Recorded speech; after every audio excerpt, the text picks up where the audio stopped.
Hello, everybody. Welcome. We will go ahead and get started. I'd like to call to order the regular meeting of the Orange County Board of Education. Drew, will you please call roll? Trustee Valdez, Here. Trustee Sparks. Here. Trustee Shaw, Here. Trustee Williams, I am here. Trustee Barkey. Here. Thank you.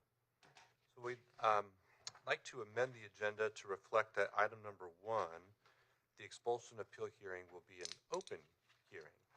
So to correct that. And with that, could I have Motion? motion for the agenda?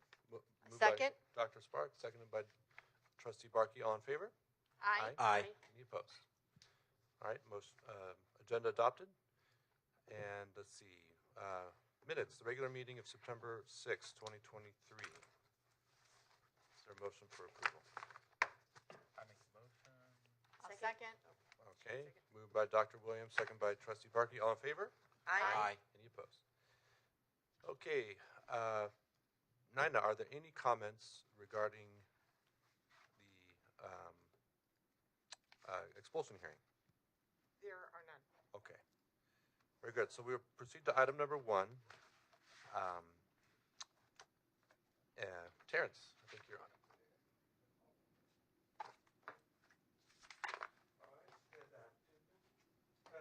Shaw, members of the board, Deputy Superintendent Nada Boyd, and Associate Superintendent Renee Hendrick. I'm Terrence Dunn, Coordinator, Student Services in the Integrated Support and Services Unit.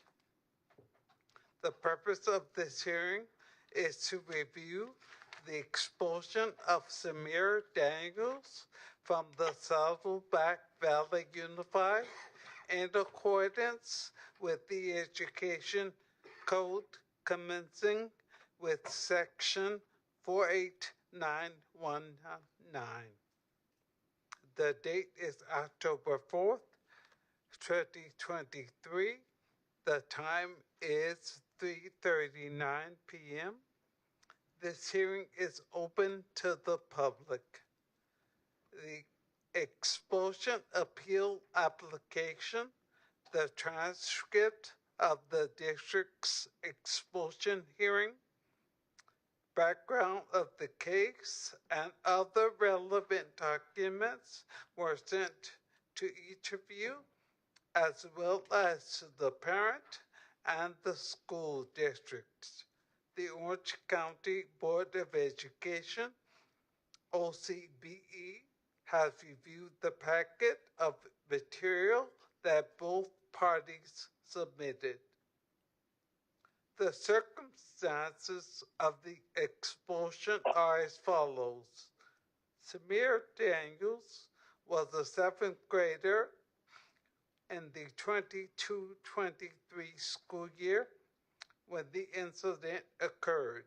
The student was attending Serrano Intermediate School in Saddleback Valley Unified, where the incident happened, and was charged with the violation of Education Code 48900.4, harassment, threats, or intimidation directed against school personnel or pupils. During the Saddleback Valley Board meeting held on June 15th, 2023, the Saddleback Valley Unified Board of Education took action and upheld the decision of the Administrative Hearing Panel to expel Samir Daniels from an incident that took place on March 31st, 2023.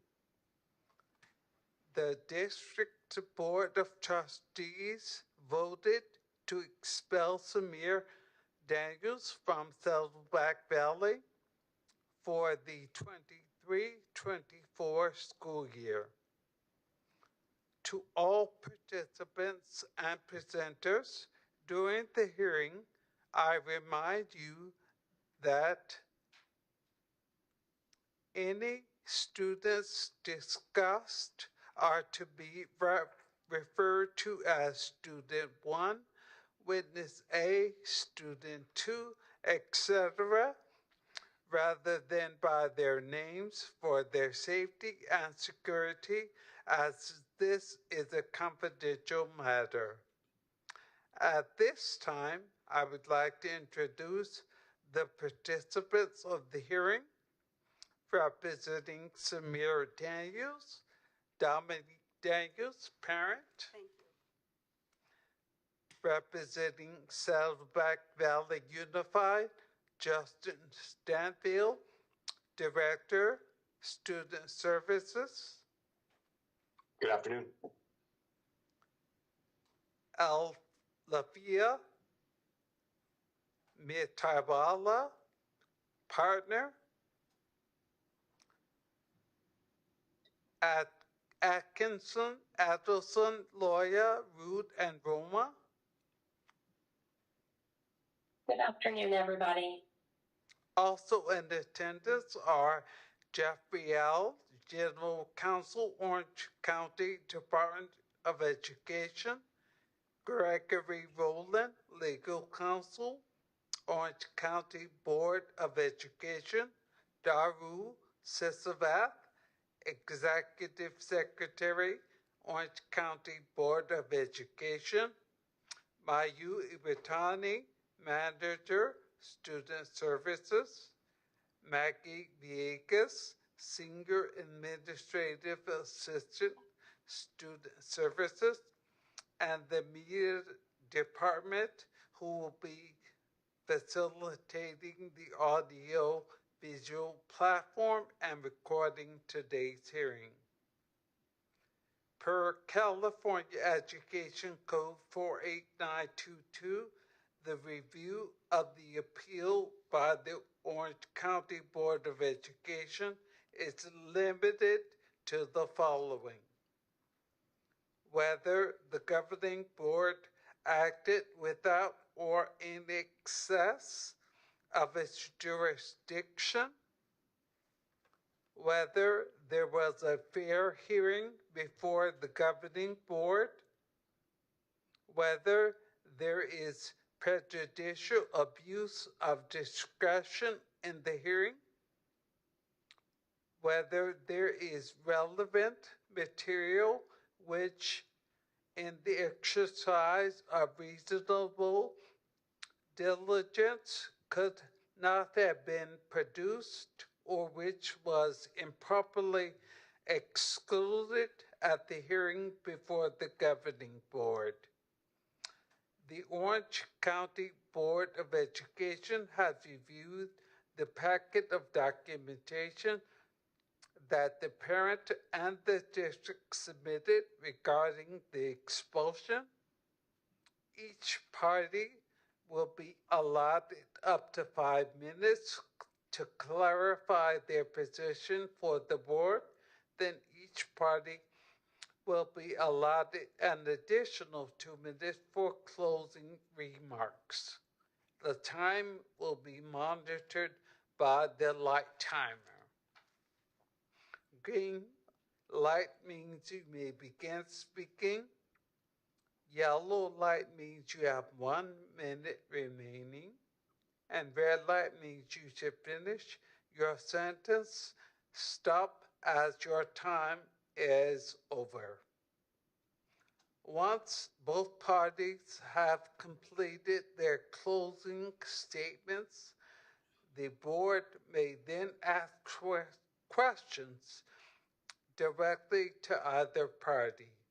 This hearing is being recorded, therefore I request when you address the board, you identify yourself by name. Thank you very much. At this time, we will begin the formal hearing. Daniel's family, you may address the board for up to 5 minutes. You may begin. Thank you. My name is Dominique Daniels. I'm a parent of Samir Daniels. I'm here today because the Saddleback School District expelled the student without due process and in violation of the Ed Code. So on March the 31st of 2023, Samir was suspended for allegedly violating Ed Code Section 48900.4. Prior to his suspension, Samir was denied his due process rights to provide his side of the story to defend himself against the allegations that been made against him. So the school did suspend Samir, and an essential element to expel a student under Ed Code 48900.4 is intent. The school district, their witnesses, the board members, they had many opportunities to find intent. Nowhere, at no time during the hearing did they say Samir intentionally violated Ed Code 48900.4, so that which leads me to believe that he was expelled for a non-expellable offense. Also, Samir was also placed on an extended suspension, and the school district, according to Ed Code 48911G, is required to have a hearing before subjecting the student to an extended suspension. So they did not comply with that as well. Me or Samir never was informed that they were going to have a hearing for the extended suspension, and we also was not invited to the extension. And the Central District of California 1980 case in Montoya versus Sanger Unified School District, the expulsion was overturned because the school district didn't follow procedures, and then also they didn't hold the required hearings to give the student the opportunity to provide his side of the story. I do believe that both me and Samir believe that the district does not have jurisdiction to expel him. For one, they did not find intent, which is a prerequisite. Also, the school district didn't hold the expulsion hearing in a timely manner, which is not in compliance with Ed Code 48918A1. For example, it appears that the school district is expelling him for incidents that occurred on March the 31st, March the 30th, and March the 29th.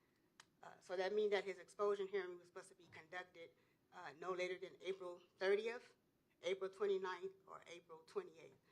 So I do believe that the school district does not have jurisdiction to expel the kid.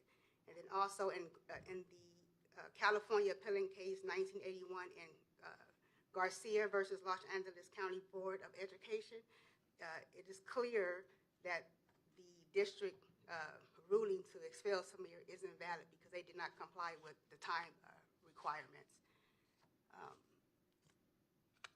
And then also the board did not provide Samir with a timely notice,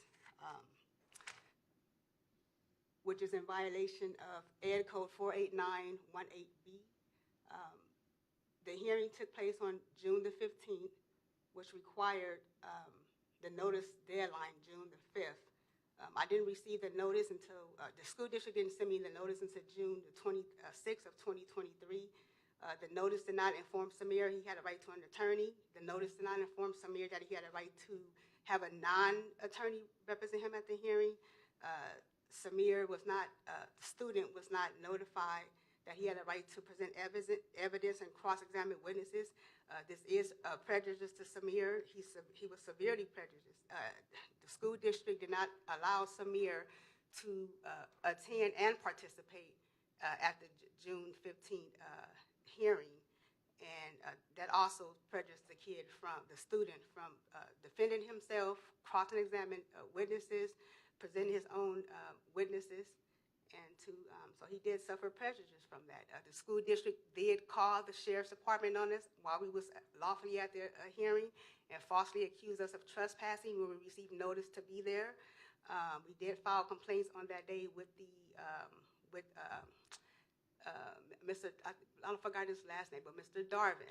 And then while we was there complaining about what the school district had did on June 15, we immediately went to complain, and that's when the sheriffs came.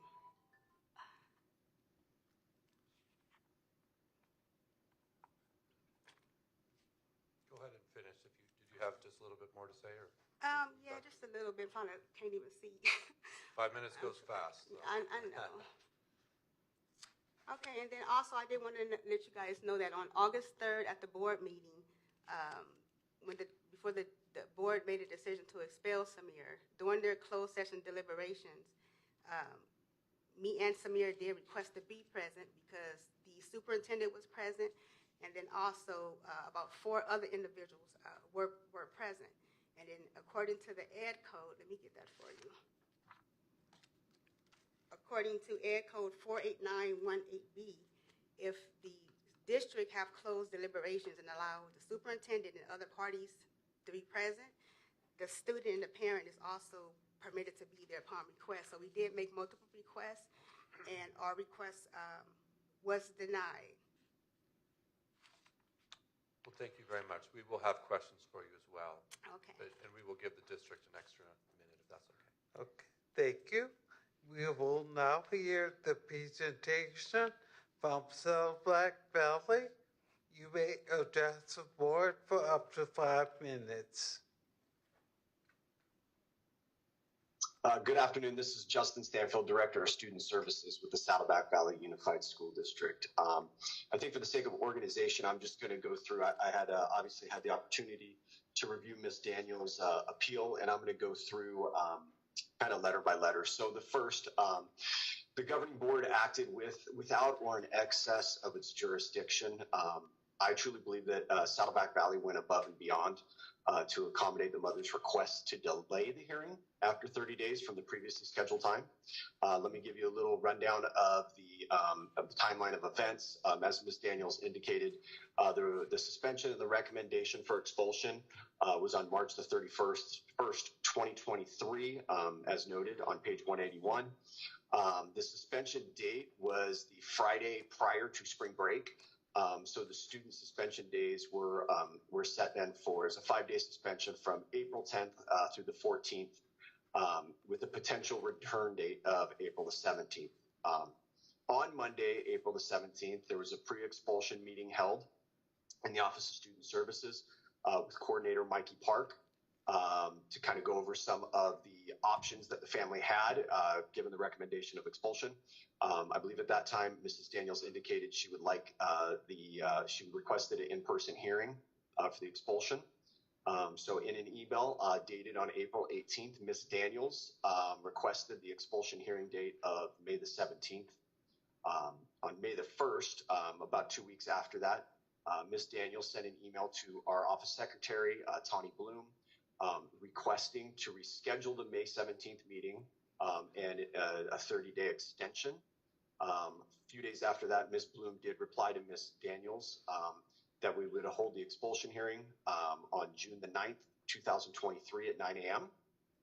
Ms. Daniels then did respond to Ms. Bloom, stating that June 9th would not work for her schedule, and she would like to use the full 30-day extension that she had requested and to have the meeting on June 15th of 2023. It was then decided at that point, and it was replied to Ms. Daniels that the meeting would be held June 15th at 10:30 a.m. At the Saddleback Valley Unified School District district office. For the second portion, the local board failed to provide a fair hearing. Do want to let you know 2 days prior to the expulsion hearing, Ms. Daniels did email Ms. Bloom that she wished to video record the hearing, and that Ms. Daniels did not consent to having the hearing audio recorded. On June 14th, the day prior to the expulsion hearing, Ms. Bloom responded to mother's request, informing her that video recording was not permitted in an expulsion hearing. And as you know, the state of California is a 2-party consent state. There is no ed code to support video recording in an expulsion hearing. However, the Saddleback Valley Unified School District was in compliance with the audio recording of the hearing in Ed Code 48918 subsection G, as well as our district board policy of 1250.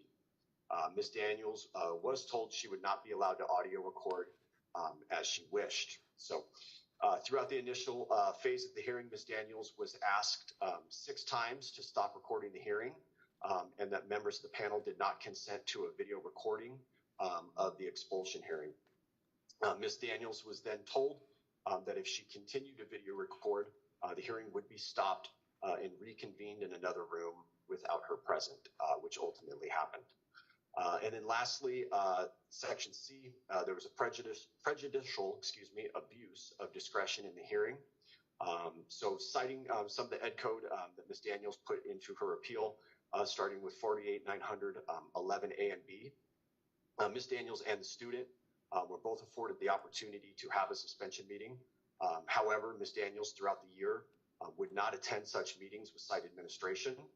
It is noted on page 182 of the packet that was provided that there were attempts by site administration to hold a meeting. The student did refuse to sign the suspension letter, and Ms. Daniels was unavailable to attend a meeting on that date. The suspension letter, was ultimately emailed to the mother. Citing 48-911 subsection G, on page 183, a superintendent's continuance letter was issued to Ms. Daniels on March 31st, 2023. The letter was issued and signed by Mr. Joel Rubio, who was the assistant principal of Serrano at the time. The letter was delivered via mail due to the fact that mother was not available to conference on this topic. Do I have time for 2 more? What was that? 5 minutes through? Okay, we'll give you another minute because we gave her a minute, sir. Okay, great. I'm almost done. Thank you. And then citing 48-918 A1 and 2, Ms. Daniels was offered a hearing date in this timeline. However, as I noted previously, Ms. Daniels did ask for an extension to the hearing, and she had requested June 15th, as that was the last date possible to meet our timeline under Ed Code. The board meeting where action was taken was actually on August the 3rd, 2023. Ms. Daniels and both the student were able to address the Board of Education in a closed session hearing to state her case.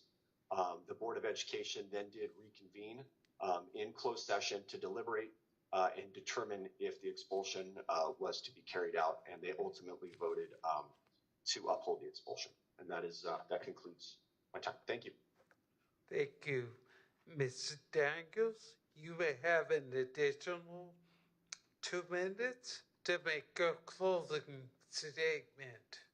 Okay, thank you.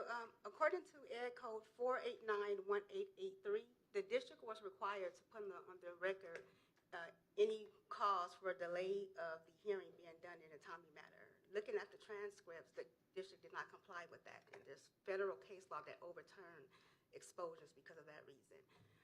Also, as far as the extended suspension on March 31st, I have the envelope. I didn't get this notice that he was put on an extended extension until I received the hearing package for the expulsion hearing, which was June the 6th. And then the Saddleback School District mailed me a copy of the letter on May the 2nd. So there's no way that it should take 60 days to send it to the parent if they had an extended hearing for the, so they're falsifying documents. It's not true. As far as him saying that Samir refused to sign the expulsion letter, there's no ed code or school district policy requiring the student to do that. Samir did not get an opportunity to tell his side of the story regarding any of the incidents and also during the hearing. Also, Mikey Park held a pre-expulsion hearing, but the ed code required the principal of the school to do it, not a district staff member. And then in the case of Central District of California, 1977 case of Gonzalez versus McEwen, the Court of Appeals overturned the hearing because when they find that it was the superintendent present during the closed session deliberations violated the student due process rights and was considered by federal court fundamentally unfair. So the superintendent was present during the closed session deliberations and 4 other people, and Ms. Samir were denied that right. So the school district repeatedly failed to comply with the ed code before suspending and expelling the student, and then they also prejudiced Samir, and he was completely denied the right to defend defend himself at the exposure hearing. The school district engaged in conduct that caused us not to be there. They called the sheriff's department on us and falsely accused us of trespassing. And then we did file a complaint with Human Resources. We was about 40 minutes. We were after the school district kicked us out of the hearing. We were still on campus on this district for like 45 minutes filing a complaint. And then when we left out, the sheriff was waiting on us, so we felt unsafe. We sat outside on the bench, and that's what happened. Yeah, they completely denied the student complete due process at the school level, at the district level, and during the hearing. And he's severely prejudiced from defending himself. Thank you. That concludes the presentation for the student. South Black Valley Unified, you may have up to 2 additional minutes to make your closing statement. Thank you, Mr. Dunn. I'm going to go ahead and waive my 2 minutes. I feel I've said everything that needs to be said regarding this matter. Thank you. That concludes the presentation from the district.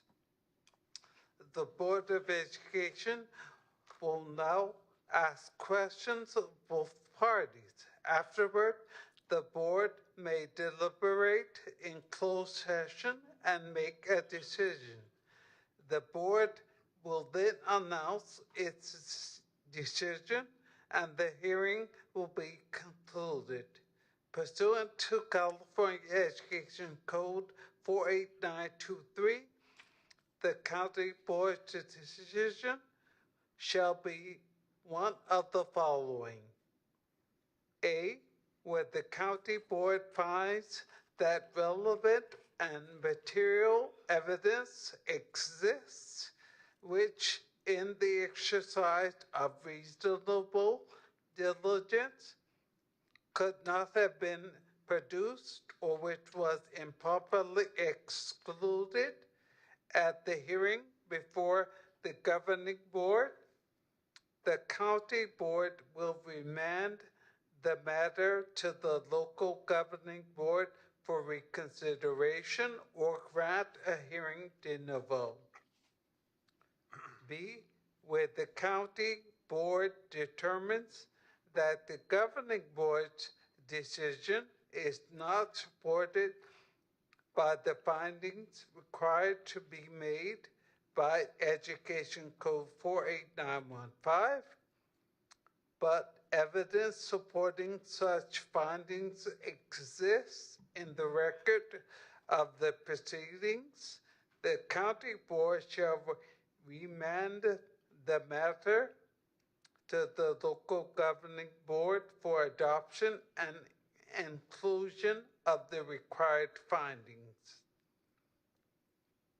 C, in all other cases, the county board shall either affirm or reverse the decision of the local governing board. D, in accordance with Education Code 48923, if the county board reverses the governing board's decision, the county board may direct the governing board to expunge all references to the expulsion action from the district and from the student's record, and the expulsion shall be deemed not to have occurred. The decision here is the final step in the appeal process. President Shaw, you are now in charge of the hearing. Thank you very much, and thank you, Ms. Daniels, for being here. And we're always, impressed to have parents come in advocating for their children, and obviously you're doing that for your son, so that's great and commendable. So we're just all new friends, so we're just here to help this young man out and do what's right for the school. So I know Trustee Valdez, I see he's scribbling questions over there, so perhaps I'll start to my right, Trustee Valdez.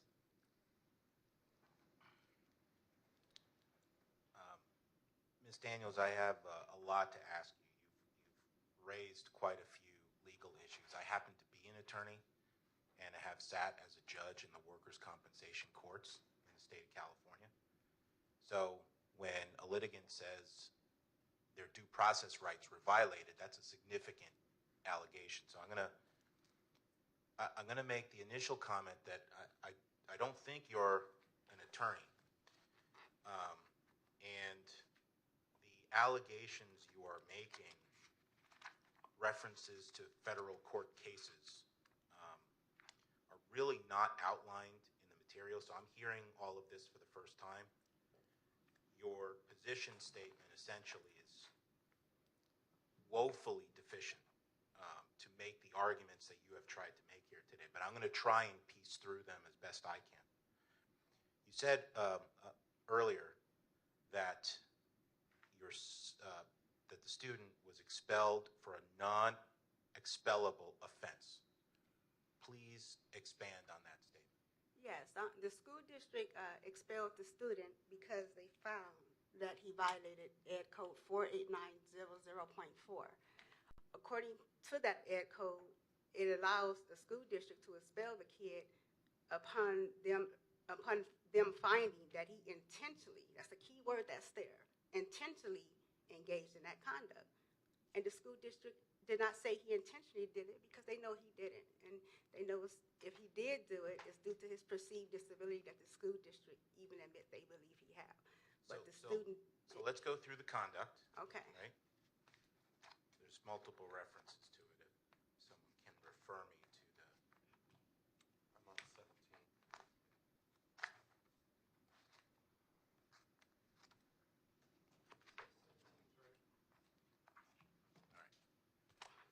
All right, so the conduct is on page 17.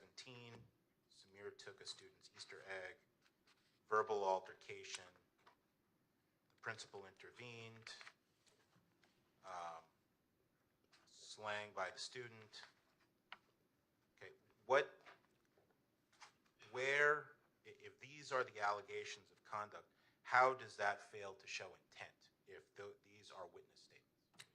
Well, for one, I just want to make it clear on the record that Samir's not here to provide testimony. Second, But hold on. Go ahead. He's not here because you don't have him here. Wouldn't you have the burden of proof here? No, because it was my understanding that today is not a second hearing for the expulsion. It's actually an appeal. So I didn't come here today prepared to have a hearing as if it's the initial hearing to determine whether or not to suspend or expel the student. So I don't know if I'm incorrect, but that's the information that I was given, that today is not an actual expulsion hearing, it's an expulsion appeals hearing. So so this is the witness statement on page 17. How does that not show intent? Well, and this is where due process come in. Like I said, Samir denied the allegations. He's denying the allegations, and I let the school district know that, and he also let the school district know that. And this is why it was important for him to be able to present his side of the story when the allegations first came down at the school, and it was also crucial and important for him to have due process to give his side of the story at the actual expulsion hearing, but he was denied that right. So I'm not able to provide. Hold on. Go ahead. So I'm trying to piece through this, okay? So page 53, he was offered the opportunity to provide a statement, and he walked out of the room. What say you to that? Well, I mean, we're going to go in circles because Samir has firsthand knowledge of what did and didn't occur. I wasn't present, so that's why it was important for the student to have due process at the hearing to give his side of the story, and he was denied that right. So I think it would be presidential for me to make firm statements on behalf of Samir as far as that, because the school district has the full opportunity to comply with the Ed Code and give the student the opportunity to give his side, and then so he's prejudiced. So you then you said that the expulsion hearing, that you weren't invited to the extension hearing. What does that mean? Yeah, according to the Ed Code, Samir was initially suspended for the alleged offense on March the 31st. And according to the Ed Code and case law, if a student is put on an extended suspension, meaning the student has to stay home until the school district decides whether or not to expel the student, by law, That's considered a separate suspension, which requires due process in a hearing. The school district didn't invite us to it, me or Samir, and it says before the school district determines to put the student on an extended exposure, it has to be preceded by a meeting where the parent and student was informed and invited, and the school district did not comply with that. So that's another due process that they violated of the student. So what day was the extension hearing that you were not invited to?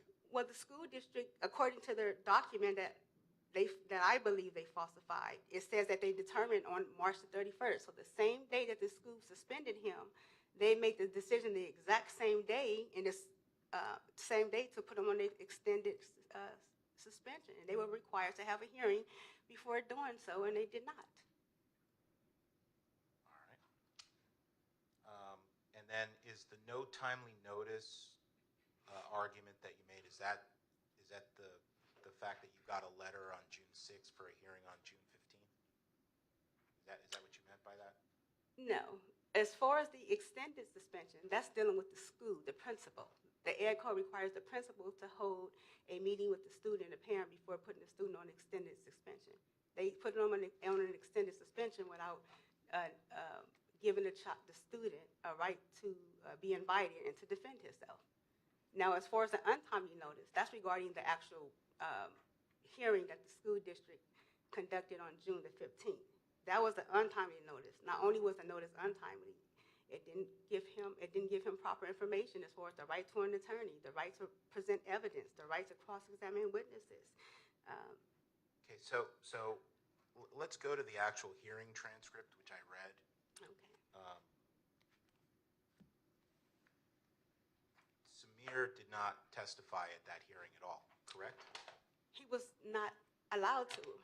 The school district, when the school district started the actual exposure hearing, we were not present. They had already, the attorney, the lady that's here for the school district, she actually instructed all board members, the witness they had, and the alleged facilitator. She said, let's go. So she instructed all of them. They all walked in together, and they all walked out together. So she guided them and instructed them to leave out, while me and Samir were still sitting there by ourselves. Okay, so I'm looking at a transcript where you are speaking, primarily talking about recording, and someone named Alafia, I can't pronounce that last name, Mithawala, was present also.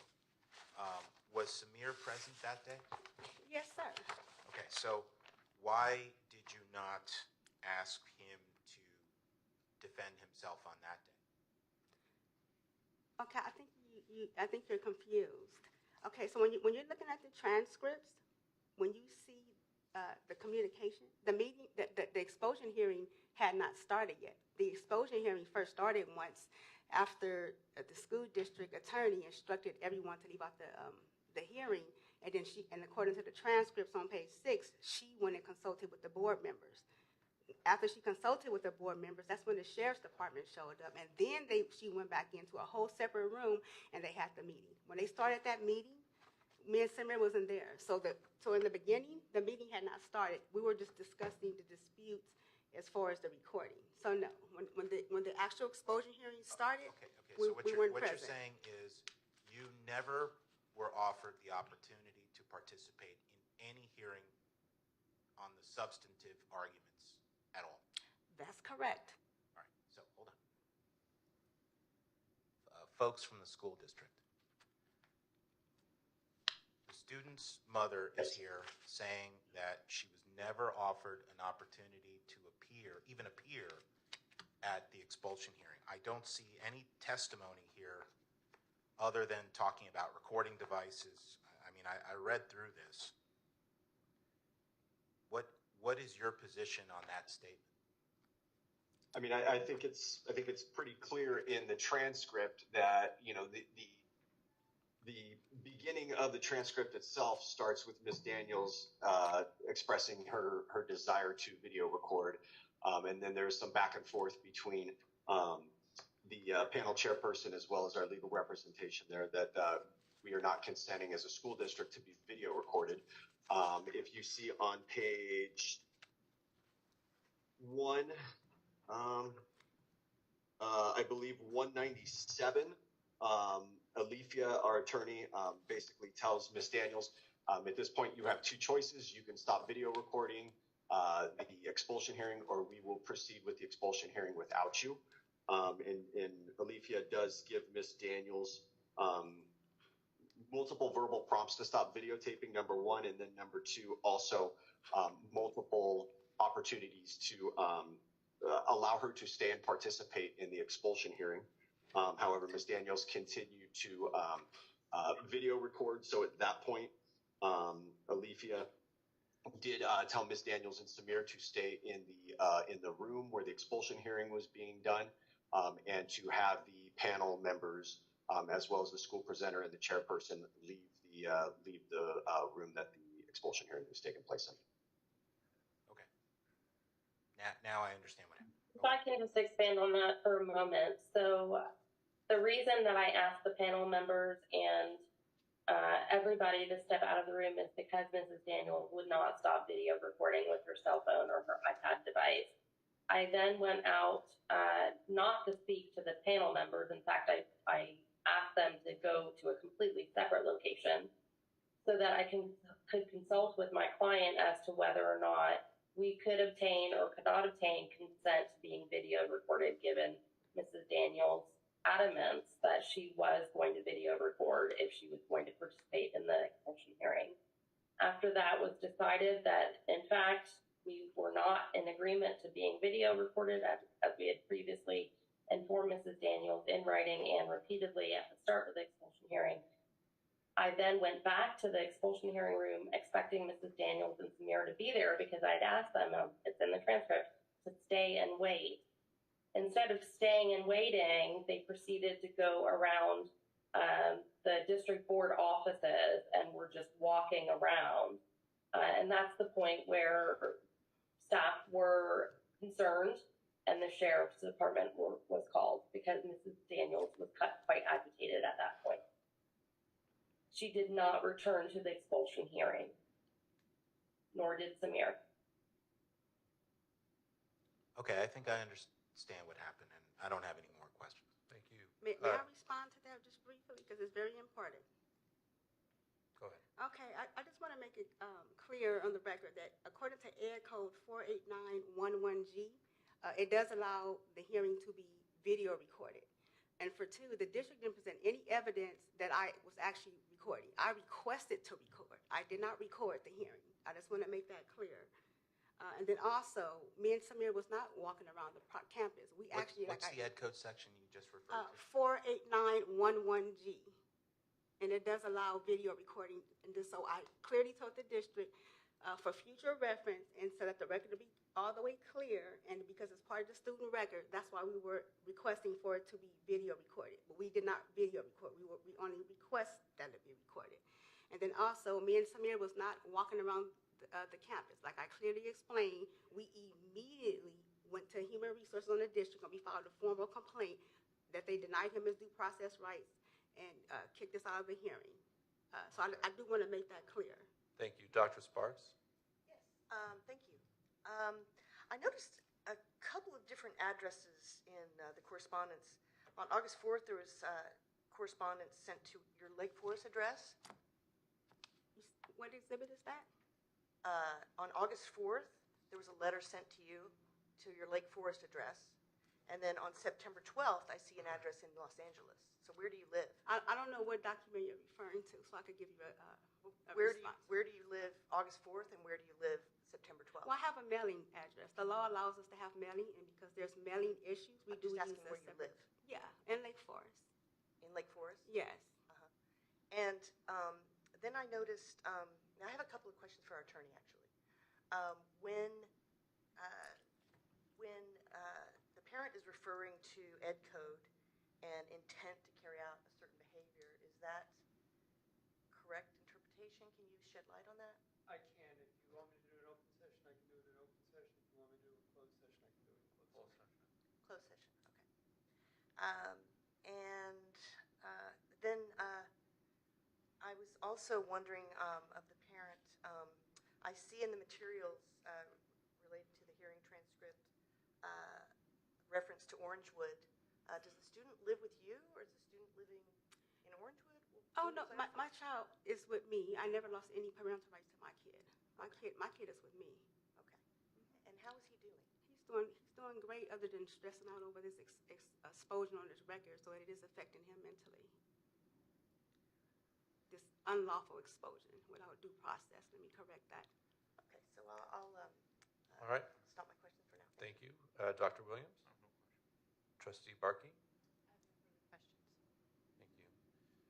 I guess for me, I was just, as I'm reading through the transcript, and it seemed to all break down right off the bat over the recording issue. I guess for me, ideally, the family should be present. And you guys immediately had this irreconcilable reading of the right to record or not. If there was another opportunity for a hearing where they are going to, the district presumably would, if they keep the same policy that you can't video record, would you be interested in participating in such a hearing where you and your son were present, but you're not able to record, or are you just adamant on it has to be recorded, a video recording? Well, in response, me and Samir never refused to participate. We never asked to participate. The district ended, before it even started, they walked out. And me and Samir were just sitting there, and that's when we went and filed a complaint. Well, if I'm reading this right, you could have stayed there if you just put any recording device away, or let them do their audio recording. Well, It's the way I was reading that. I mean, no, it's a misinterpretation, sir. All we did was specifically request to record. We didn't refuse, walk out, and we never said, if you don't let us record, we're going to walk out. That is their false interpretation, and the evidence doesn't reflect that we refused to participate because we couldn't record. And then also, the district attorney, all the panel members, and their witness, they all walked out. So they was free to walk. Me and Samir was not detained, and we were free to walk. So we were still in the school, and we went in on the district property. We went and filed a complaint. We was with Human Resources, and we complained about everything that just had happened. So it's the conduct of the district and their attorneys that denied Samir due process. They caused the issue, and all we did was put in a specific request, and we referenced the ed code. We didn't do anything wrong. And all of this happened right in front of the panel. So Samir was prejudiced from that, too. They have to see all that. What we are going to do now is convene a closed session. And so we will come back. We're going to meet with our attorney. Thank you. Okay, thank you. Thank you.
out of our closed session. So at this point, I will entertain a motion. I have a motion.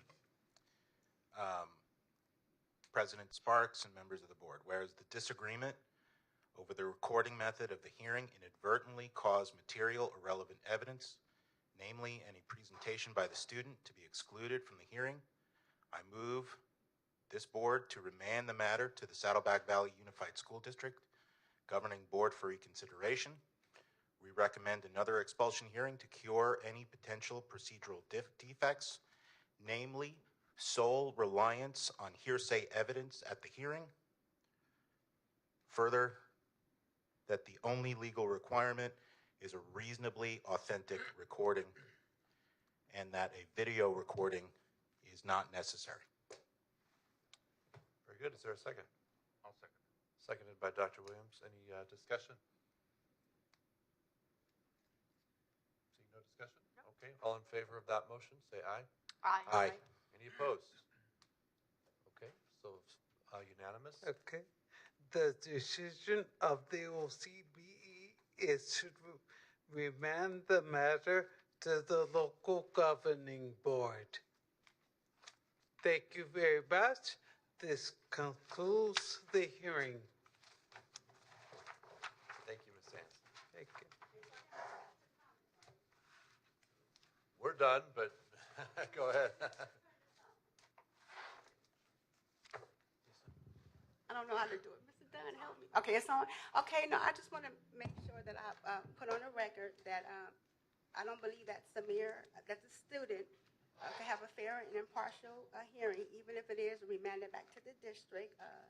And just so that you guys know, there is a current investigation. We did file a uniform complaint. And then also I did serve the school district with a claim for damages for what happened to me and Samir on that there.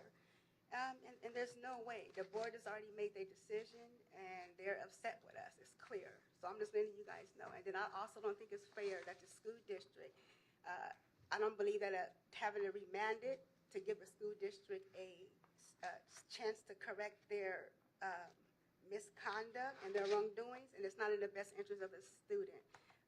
There's no way he could have a fair and impartial hearing at all. And I have no doubt of that. So they violated all his due process, and they shouldn't get an opportunity to correct their wrongdoings against the student. Okay. Good luck to you and your son. All right. Okay. Oh, and then also I do want to put an objection on the record, just to preserve it, is that We're actually off the record now. oh, we're off the record? It's over. Oh, okay. We've made our vote. The board will now be convening to closed session to go over closed session items 1 through 4.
think we can go ahead and get started. So we apologize for our late start. We had an extended closed session, but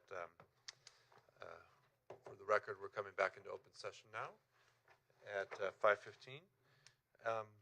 Counselor, is there a report out of closed session? Mr. Brenner?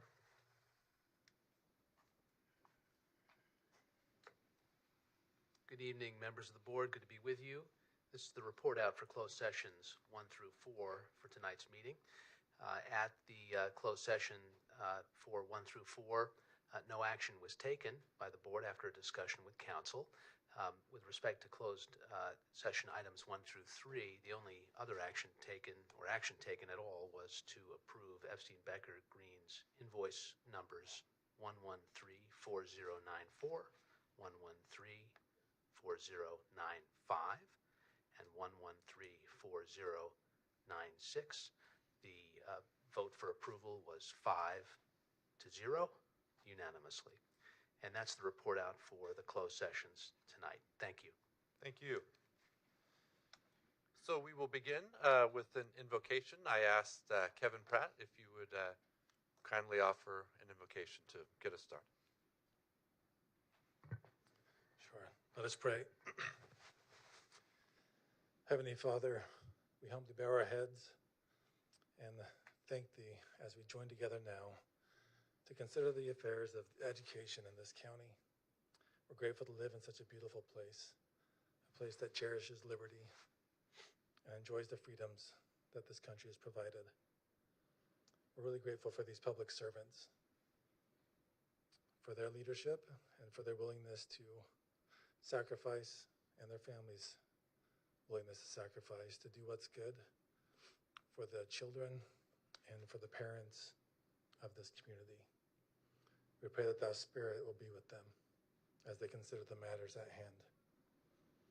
We ask for these things in the name of Jesus Christ. Amen. Amen. Thank you, Kevin. We're honored this evening to have a good trustee from the Placentia Yorba Linda School District, the Honorable Leandra Blades. I'd like to ask if Leandra would lead us in the Pledge of Allegiance.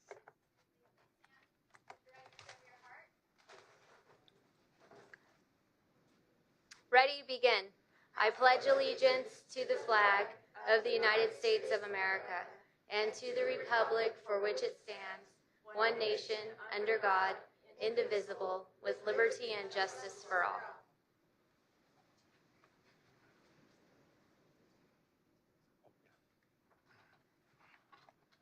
Thank you, Leandra. It's great to see you. Nina, are there any introductions? I have one this evening. Dave Giordano. Dave Giordano was hired as the Associate Superintendent of Administrative Services. Mr. Giordano was born in Youngstown, Ohio, and his family moved to California in 1968. The family settled in Anaheim, where he currently resides with his wife, Alicia, of 25 years, and 2 sons, John Paul and Anthony. John Paul is preparing for his 2nd year at Chapman University, and Anthony is entering his junior year of high school. The family also has a chocolate Labrador retriever named Enzo, who joined the family about 1.5 years ago. Mr. Giordano has over 26 years of school business experience and 32 years of overall professional business experience. He recently served as the Assistant Superintendent of Business Services with Placentia Yorba Linda Unified School District. Prior to Placentia Yorba Linda, Mr. Giordano served with Braille Linda Unified School District as the Assistant Superintendent of Business.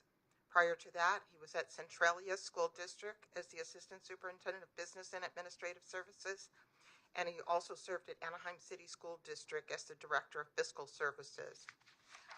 The highlight, I would say, is that he started education career with the Orange County Department of Education, Business Services Division, and he held various management positions here prior to elevating his career.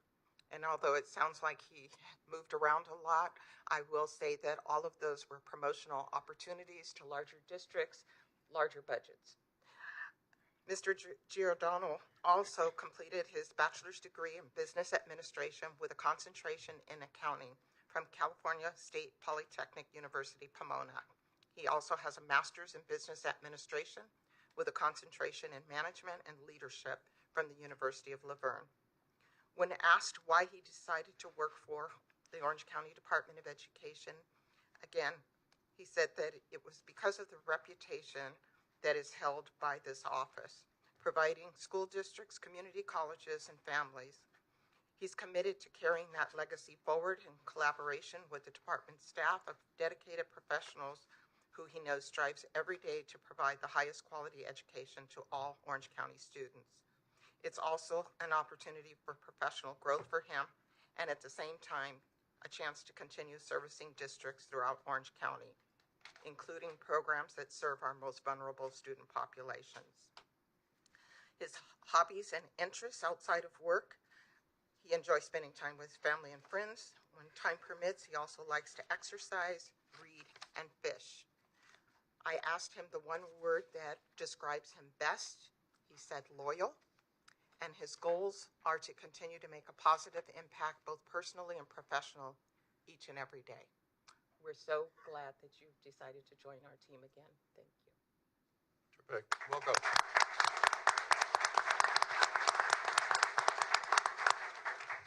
It's good to have you. Thank you. So if I could add one introduction, maybe Leandra, would you like to introduce your superintendent that you have with you this evening? Just everyone should know. I'm Leandra Blaze. I'm the Vice President of the Placentia Yorba Linda School Board, and it is my honor and privilege to introduce our Superintendent, Dr. Alex Chernis.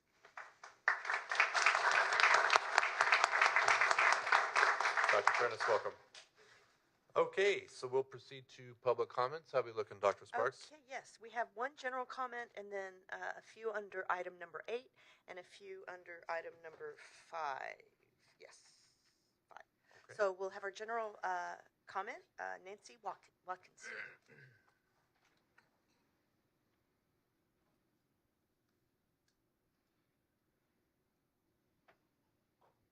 Good evening, trustees.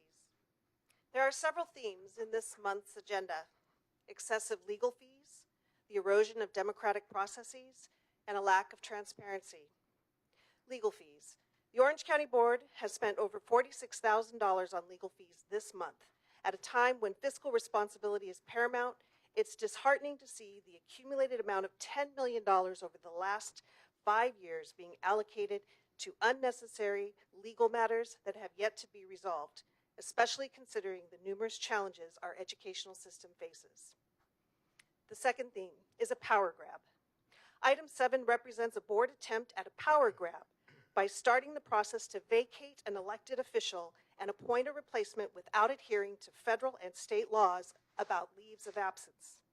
This raises ethical questions and threatens the democratic principles upon which our local governance is built, and it demonstrates a lack of empathy.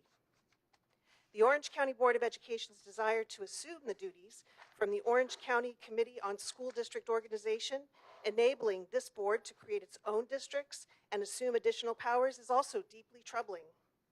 Such actions risk undermining the democratic processes that guide our education system. The third theme is a lack of transparency. The charter school hearing tonight and item 8 show a lack of transparency. Item 8 is a resolution presented as establishing fair and equitable facilities. It actually is a not-so-subtle attempt to release department reserve funds for use by county-approved charter schools. The resolution mentions access, but the focus on the bullet points in the resolution are only related to charter schools and not students in the access program. I urge this board to reconsider its current trajectory and focus on policies and decisions that prioritize the well-being of students and responsible use of taxpayers' funds. The continuous waste of time and money on legal matters and potentially illegal resolutions and policies, coupled with this attempt to expand the board's power, is a disservice to the community you were elected to serve. Thank you. Thank you.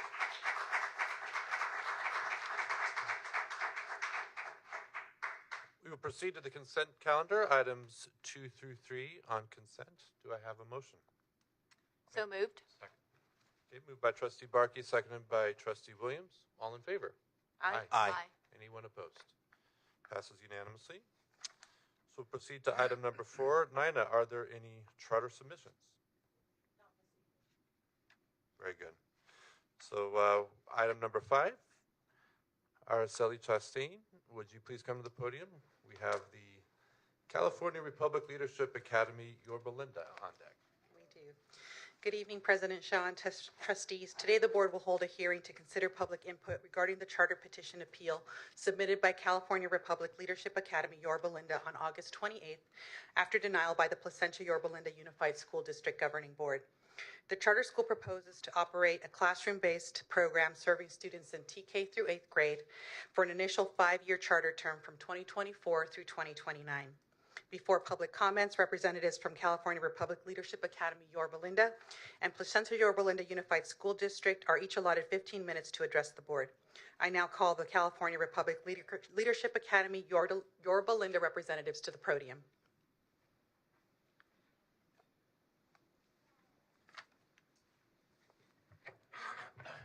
Good evening, board president, members of the board. It's a pleasure to be back here with you tonight. Always a pleasure to see you. I think we have a presentation that was up for a second, but we'll see if it goes back up. Hopefully, if not, we'll still walk through it. But did I close it? Oh, so sorry. Hopefully, I'm probably going to plug back in. My fault. There we go. Here's your clicker. Awesome. Okay. Thank you very much. Teamwork makes the dream work. So just as a reminder, the California Republic Leadership Academy is a unique classical leadership education model program that it takes the foundation of classical education and then layers on top of that the Franklin Covey Leader in Me program, and then kind of weaves throughout all of it the notion of servant leadership and teaching entrepreneurial leadership as well, but leadership in general. And so our vision, which is up here, of course, to read, but is to inspire and empower the next generation of California's leaders to excel academically, be proud Americans, proud Californians, and to impact the world with the excellence that was derived from the education like that which produced the inspired servant leaders that founded our great nation. We believe that this vision aligns very well with your vision. Our core values are appreciation of our national heritage, public and private virtue, scholar-empowered learning, fostering creativity and entrepreneurial spirit, high standards of academic excellence, modeling what we teach, building a culture of greatness, self-governance, personal responsibility, accountability. Really, our goal is to develop thinkers, entrepreneurs, and statespeople that have the character, capacity, and the competence to lead the next generation in our communities. So in our community, in our state, in our country. We will teach our scholars how to think and not what to think. A few things, in addition to the unique academic classical leadership education program that make us different, are certainly no phones, school uniforms, the unique set of curriculum that brings together core knowledge, Leader in Me, the use of mentors, and also just, again, weaving servant leadership throughout our educational program model. And frankly, like a mission-aligned school culture. And to me, I think that's what makes charter schools so special, is their ability beyond, like a neighborhood school's general goal is to be there and serve the community. We're there to serve the community as well, but we have but charter schools have very specific cultures, missions, visions, and values. And that's what makes us unique and special. Our goals, I think I kind of stated some of them, but really, I just want to emphasize that we're gonna teach the importance of freedom, how an educated society is a free society. We'll teach our scholars critical thinking. We'll teach them about noble service. We'll teach them to be lifelong learners. Our program will make you proud. That I can guarantee you. As you all know, you approved our first campus in San Juan Capistrano, which we're very appreciative of, and I'm very pleased to say that it's going well. August 17th was our first day of school. We have an amazing staff team led by our principal there, and I'll introduce our principal at this campus in just a moment. So far, the the feedback we've received from our parents has been extremely positive, and really, I would say it's going well overall. We have strong first-year enrollment. Kindergarten, we still have a wait list, which is a bummer. We would have liked to have been able to let everybody in, but most of our grades are close to full, and our early grades are full. So that's going really, really well, and we're grateful that we have the opportunity to partner with you on that school. Now it's my pleasure to introduce, and also our board president, Kevin Pratt, is here. You got to give the invocation, and I'll introduce the rest of our team in a minute. But right now, it's my pleasure to introduce our principal, Brittany Rainier.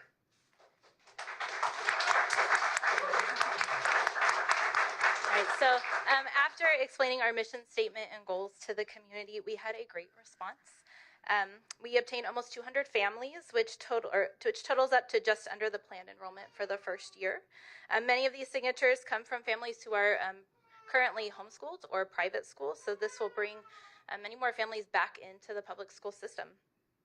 Also, while acquiring signatures for families, we obtained 7 credential teacher signatures, and that will add up to about half of our staff for the first year. Teachers stated that they believed in the mission statement and they wanted to be part of creating great leaders in our city and state.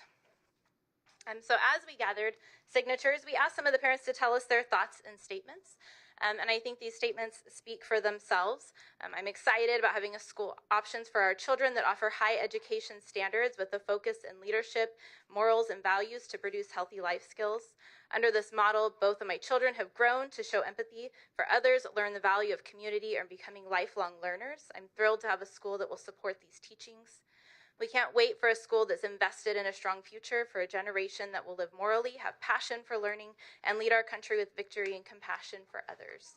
Our community needs education options that focus on character education and leadership opportunities. I want a school for my children that will teach them to be free thinkers and challenge them to go back to the source while acting in a respectful manner.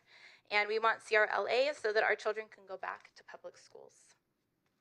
I have personally seen these methods change students' lives by offering a different approach, and I'm excited to send my own kids to a school where they can experience such an incredible educational opportunity. So before I end this part of our presentation, I would just like to give a chance for those who are here on behalf of students who would be attending CRLA to please stand for a moment.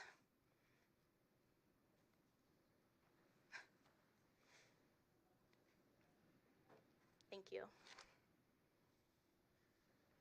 Awesome. Thanks very much. We're talking fast, too, because we have 15 minutes, so bear with us. So your staff asked us to really focus in on responding to the Placentia Yorba Linda staff findings. And I guess I want to point out a couple of things, first of which was kind of an something sort of unusual. So we've been through this process before, so I reached out to staff in advance and I asked them in writing, like, hey, how long do you think your presentation is going to be so that we can time our presentation to respond about the same time, because that's how the law is written. And staff responded back and said, there will be no staff presentation, therefore no opportunity to speak, but you can speak under general public comment if you would like. You have up to 3 minutes to do that. So we did. So in general public comments, not on the item itself, but general public comments. So we got up and we spoke and kind of shared our response. It was like a 25-page letter, right? So we had 3 minutes to respond, which we did the best that we could. And then when we got to the agenda item, the staff actually did do a presentation, even though they had said in writing that they wouldn't. And we were not given a chance to respond to it. I don't know, that was just highly unusual. I've never seen that before, so I just want to point that out. Second point is that I felt like the trustees, we've got one here tonight, speak for herself, but my opinion was that they generally seemed supportive. It's my opinion. But they weren't interested in being authorized of a charter school. And I understand, like that's they don't have charter schools that they authorize and oversee now, and that's a big responsibility. So I understand that. And I also kind of got the impression that there wasn't a desire to overturn the staff report. And I get that. I get that completely. But I would say generally the staff report, I mean, we've got Janelle Ruley who's going to get in a little more detail here, but really there were no findings of fact in the staff report. They were opinions, speculatory statements, asking for things that aren't required by law. I mean, really, there's no actual facts in the 25-page staff report that led that led towards any rationale to deny the charter school petition. So I'd like to introduce Janelle Ruley with YMC, and she's going to speak to some of those. I think Gary did most of my job. Good evening, board members. My name is Janelle Ruley. I'm with legal counsel, and I'm from the law offices of Young, Minnie, and Core. And we did want to be responsive to what county staff have kind of asked us to talk about, which is some of the district's reasons for denial. So the district wrote up a lot of reasons why they wanted to, the district staff wrote up a lot of reasons why they wanted to deny the charter. That's undeniable. However, most of them don't actually match legal requirements. They're either based on opinion or speculation or regulations that don't actually apply. In fact, in some instances, the district wrote up findings to deny the charter based on a capacity interview, but the law only allows denial based on the charter petition itself, not based on an interview. So the district did have a lot of reasons, but none of them actually aligned with the law. I hope I didn't do that. As Gary mentioned, this thing about the district staff giving a presentation in the charter school not being able to, that does violate the law. So Assembly Bill 1505, which became law in July of 2020, harmed charter schools in a lot of ways, but one of the protections that it gave charter schools is that during a decision meeting, we get equivalent time and procedures, and that was not afforded in this situation. So, you know, if this were an appeal to the state board, we would allege that as an abuse of discretion. The charter was denied because there was an alleged lack of description of how the school would be adopting its curriculum. Curriculum is mentioned 50 different times in the charter petition, and the educational program itself is 30 pages. So we think even if that were required at that level of detail, the charter already meets that. The charter was denied because it had an ADA projection, so the actual, there's a student enrollment and then how many of them are showing up every day. The charter school had a projection of 95%, which I think in pre-COVID days probably wasn't that high, but in post-COVID days, the district thought it was a little bit too high. But in fact, this is an elementary school, and you know, enrollment at those levels is common, and the current school, I just checked with Gary, does have a 95% ADA rate. So, you know, I don't see any facts to back that up. The district denied because the insurance levels didn't meet their own requirements, but I don't know what their requirements are. They're not published. So we were sort of, you know, we proposed something because we made a reasonably comprehensive description, but there's no sense of what the district's requirements actually are. Just a couple more. The district denied because the charter, they said, didn't accurately describe the facility location. As this board well knows, almost no charter school can give you an address of where they intend to locate when they open, because no landlord is going to sign a lease, and if they're seeking Prop 39, the process just hasn't completed yet. So I think you all know that the law does not require that. And then last, the district denied because they said that this proposed school duplicates already existing district schools and their educational programs. But there was no evidence provided that the district operates a school that is founded in a classical text for an educational program. So we just wanted to talk about some of those findings. I think I'm going to turn it over to Roy next to talk about some of the financial pieces. Thank you. Good evening. My name is Roy Kim from Icon School Management. I wanted to just take the opportunity to just address a couple of the fiscal findings. I know we had responded in detail to the district, but just wanted to highlight a couple of things. We felt that the reviewer of the budget portion of the petition did not clearly understand how charter school operates and made erroneous assumptions or speculations. So just a couple of examples. The district wrote, the petitioner's cost of living adjustment, or COLA, are not aligned with the school services of California projections and inflated estimated revenues. So when we submitted the budget, it was in April 2023, and the petition was reviewed in July. So as you all know, the state goes through budget revisions in May, called the Governor's May Revise, and the June State Board budget adoption. So during those times, the COLA rates changed pretty significantly. So we couldn't have had projected what the COLA rates would have been at that time when we wrote the budget projections. The second item that I just wanted to highlight, the district wrote, the custodial position budget projection does not include benefit costs. So our budget chart indicated that we are putting the FTE, or full-time equivalent, of our staffing positions and our custodian was 1.25. So during the capacity interview, we highlighted that these are two part-time positions, and that's why we did not include benefits because there were 5.5 hours a day, does not exceed the 30 hours a week. However, the district still made that a fiscal finding, even though we clarified that during the capacity interview. So we feel that a lot of the fiscal findings, the district either made wrong assumptions, or we clarified most of the other questions, but they were not considered when they were actually writing the findings. So again, yeah, we were sort of asked to respond to the staff findings. We wanted to do that for you. I hope that was helpful. We're just really grateful to be able to be here in front of you all for a hearing. We know that we'll get a fair public hearing in front of you, and we're grateful for that. And we thank you, and we're happy to answer any questions that you have. Thank you. I now call representatives from the Placentia Yorba Linda Unified School District to the podium.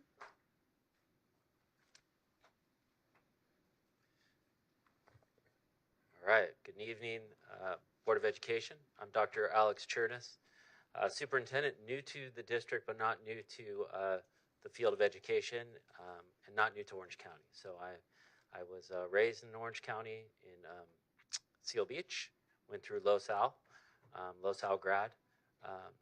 For the past 5 years, I've been superintendent in Palos Verdes. I was superintendent through COVID, and I was a staunch advocate for parent rights. We were one of the first schools to close down when COVID began, and the first school to open up in LA County.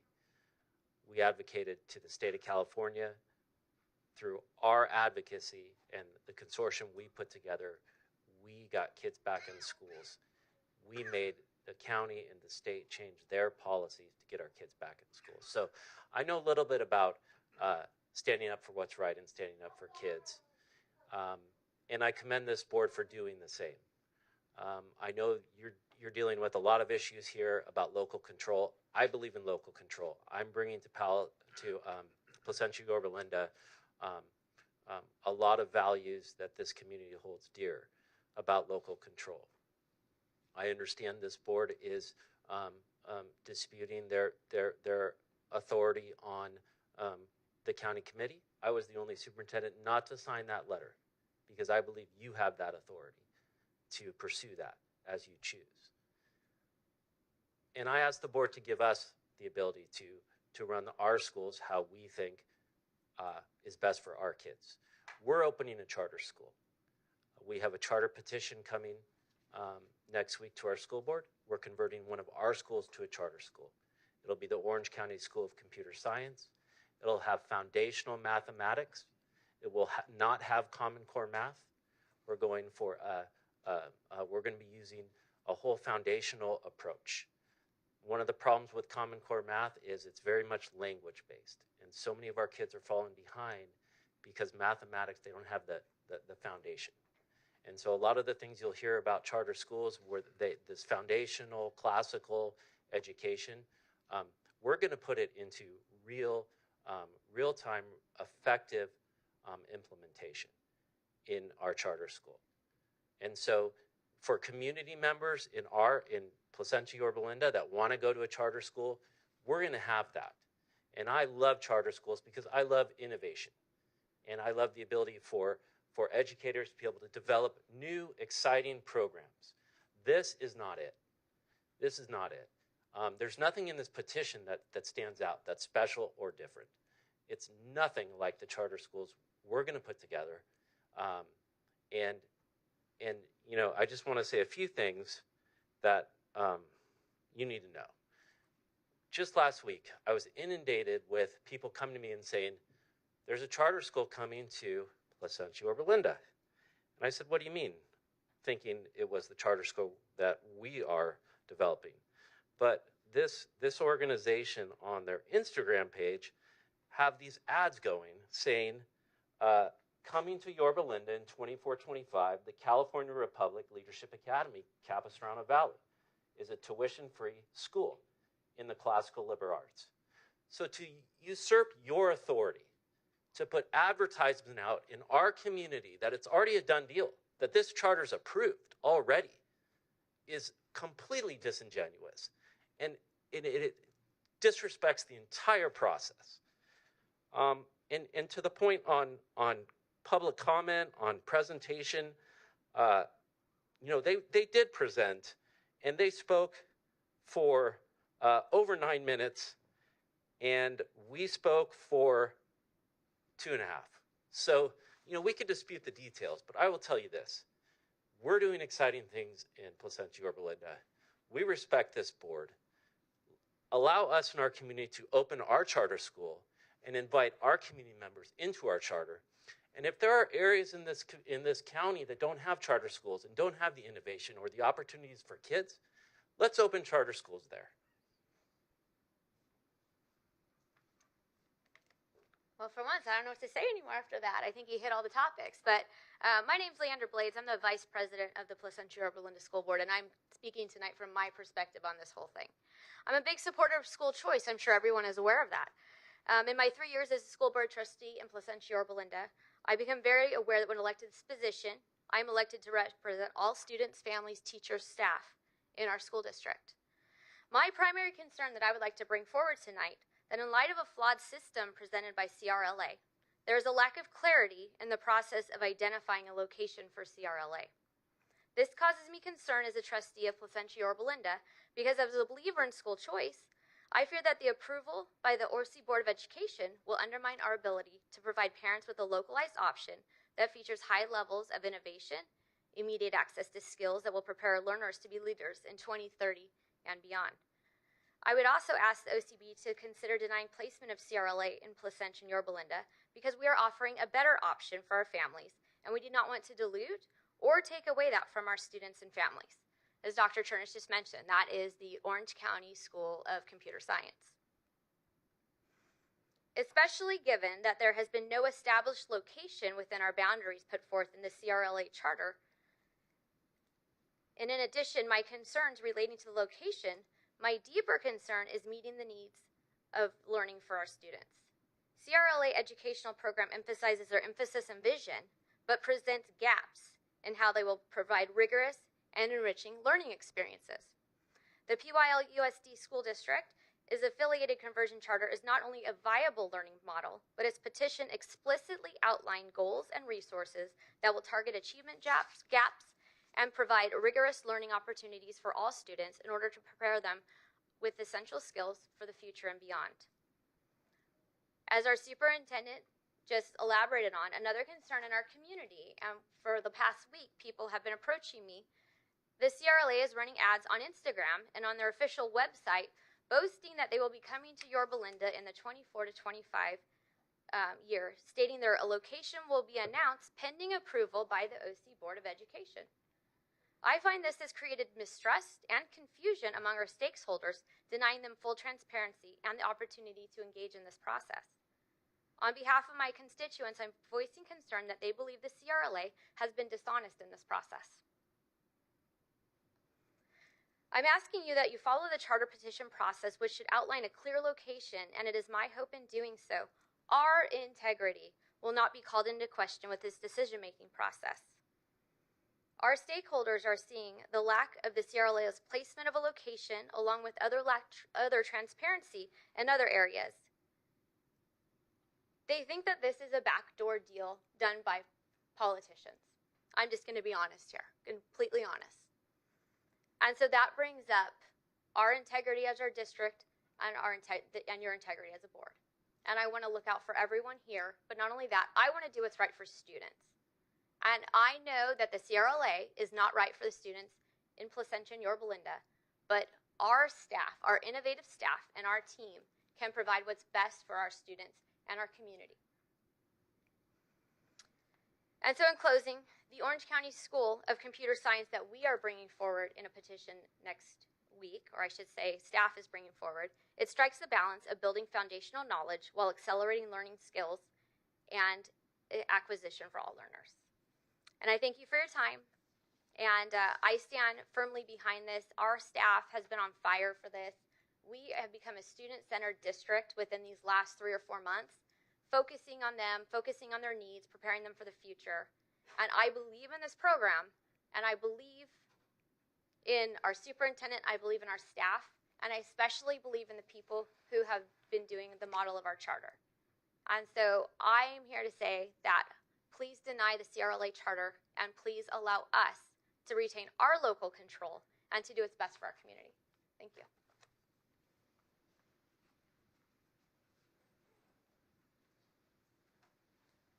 The hearing is now open for 15 minutes of public comment. Dr. Sparks, are there any public comments for this agenda item? Yes, we have a handful. I will start with, what we'll do is call the first one up, and then the second one will be on deck. So the first one is Nick Mangutas, and on deck would be Randy Woolstrom.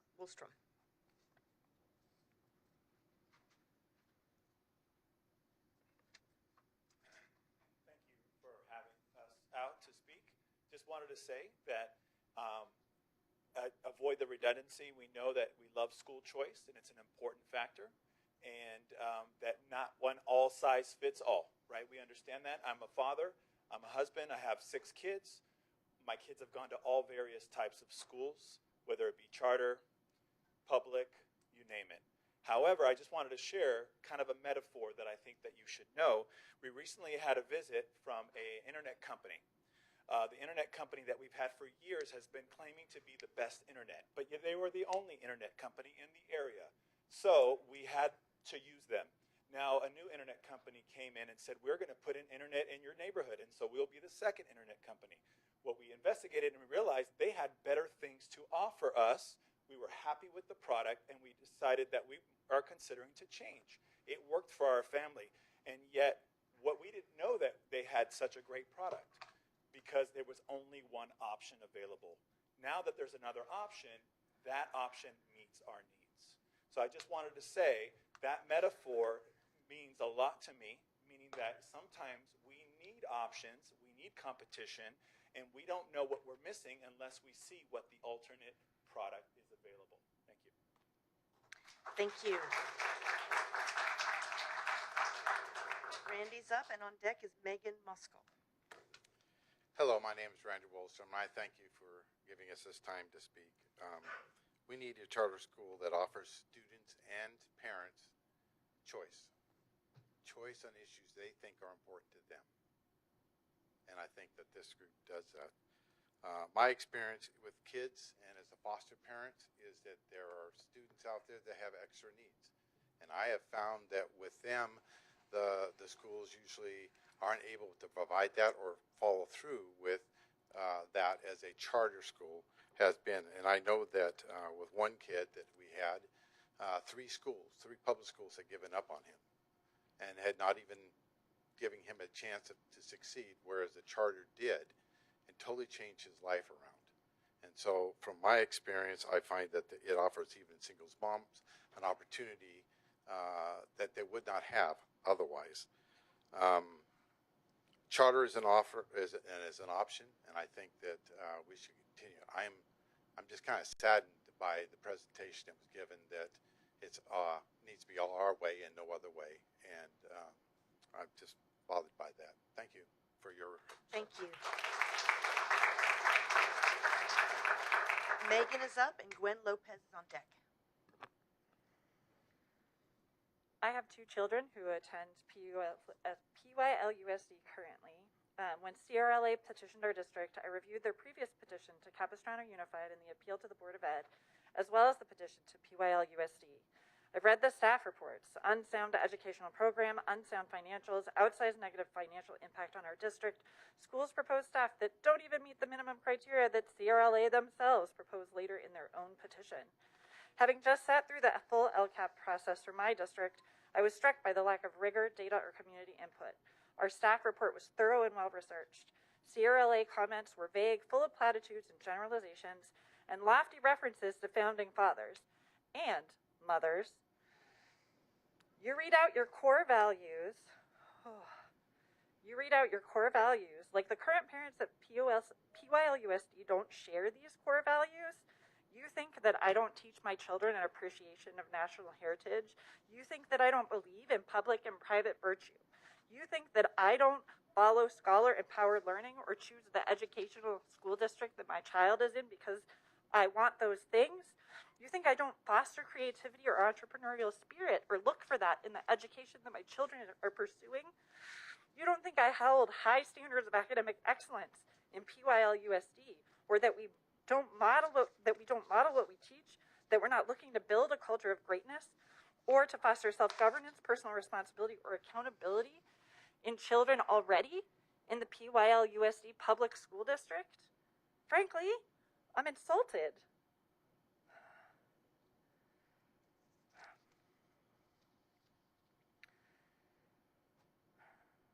Petitioners that signed in support of CRLA were by and large from outside of our district and as far away as Burbank and Paramount. If there are 35 people here in support of CRLA, and I calculated, based on rows of 6, we're looking at 36, they may be all of the people from in our district that were in support of the school. Compare that to the 22,500 students enrolled currently in PYL USD who have chosen PYL USD already, where we already have access to classical literature, Socratic method, and even Latin, things that CRLA claims are unique offerings that should make them eligible for a charter. PYL USD doesn't have a school founded in a classical text. I still don't know what a classical education is, and I've been to multiple meetings about this, read multiple articles, and read all of the petition. Tell me how a classical education differs from what my schools offer. Our staff's professional evaluation recommended denial based on stringent statewide guidelines for the evaluation of charters. Our board accepted the recommendation and denied.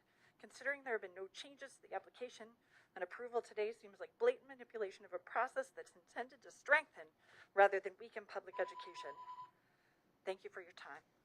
Thank you. Gwen is up and Dylan Young is on deck. Hi, my name is Gwen Lopez, and I'm a parent of 5 children.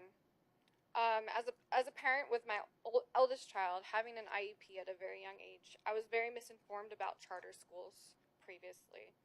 After fighting for my eldest IEP and years of compromising in my children's education, I'm standing up now for all the children who don't fit into the mold or the way the system says they're supposed to be. We are hushed and misinformed, but these kind of charter schools are exactly what our children need. A school that they can go to and be heard. There are no molds for children. There are no molds for you or I. We are all different in some way, but we are told that our kids need to be this or that or fit into some kind of mold. But they don't. They are all different, and we need more schools that allow this for our children to learn differently. Thank you. Thank you. Dylan is up, and Jose Arredondo is on Hi, deck. my name is Dylan Young, and I attended a charter school that has similar roots to the ones they're trying to start. Before I started the charter school, I was in a public school. I was in the foster care system. I was heavily addicted to drugs. I overdosed twice, and I was expelled from my previous high school all before I turned 16. But when I attended the charter school, I was able to turn my life around. I got sober, I started exceeding my classes, and becoming a better leader. I just wanted to share that I was a product of public high school, but I was also a product of showing that a charter school built on the roots of CRLA is beneficial to me. So, thank you. Thank you. Jose, and on deck is Gerard Kilgallen. Hello, my name is Jose Arredondo, and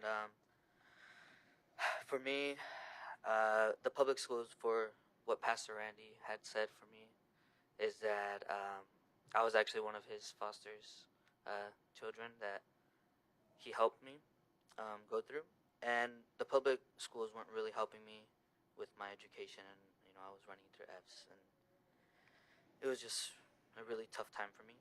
But with this charter school that I've been with, Brittany Rainier, the principal, she has helped me with education and coming back even stronger because life was pushing me down. I was also addicted to drugs, and my parents were addicted to drugs, so that's why I had to move in with my current guardians. But without this school, honestly, I don't even know where I would be. Right now, currently, I'm in college, a place that I would never thought that I would have been without these people. And I know some of these public schools, and they don't really support students as they supported me. And I'm really grateful for for their support. So thank you for listening. Thank you so much. Gerard. Thank you for the opportunity to speak tonight. My name is Gerard Kilgallen. I live in Yorba Linda. I have 3 children.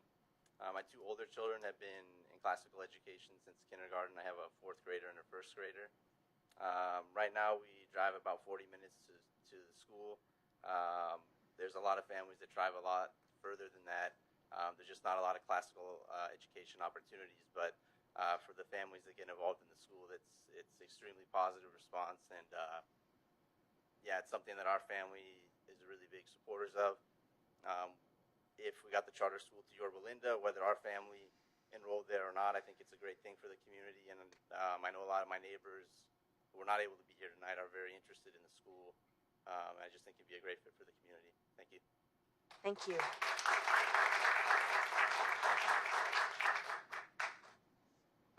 Very good. I think that was all of our comments.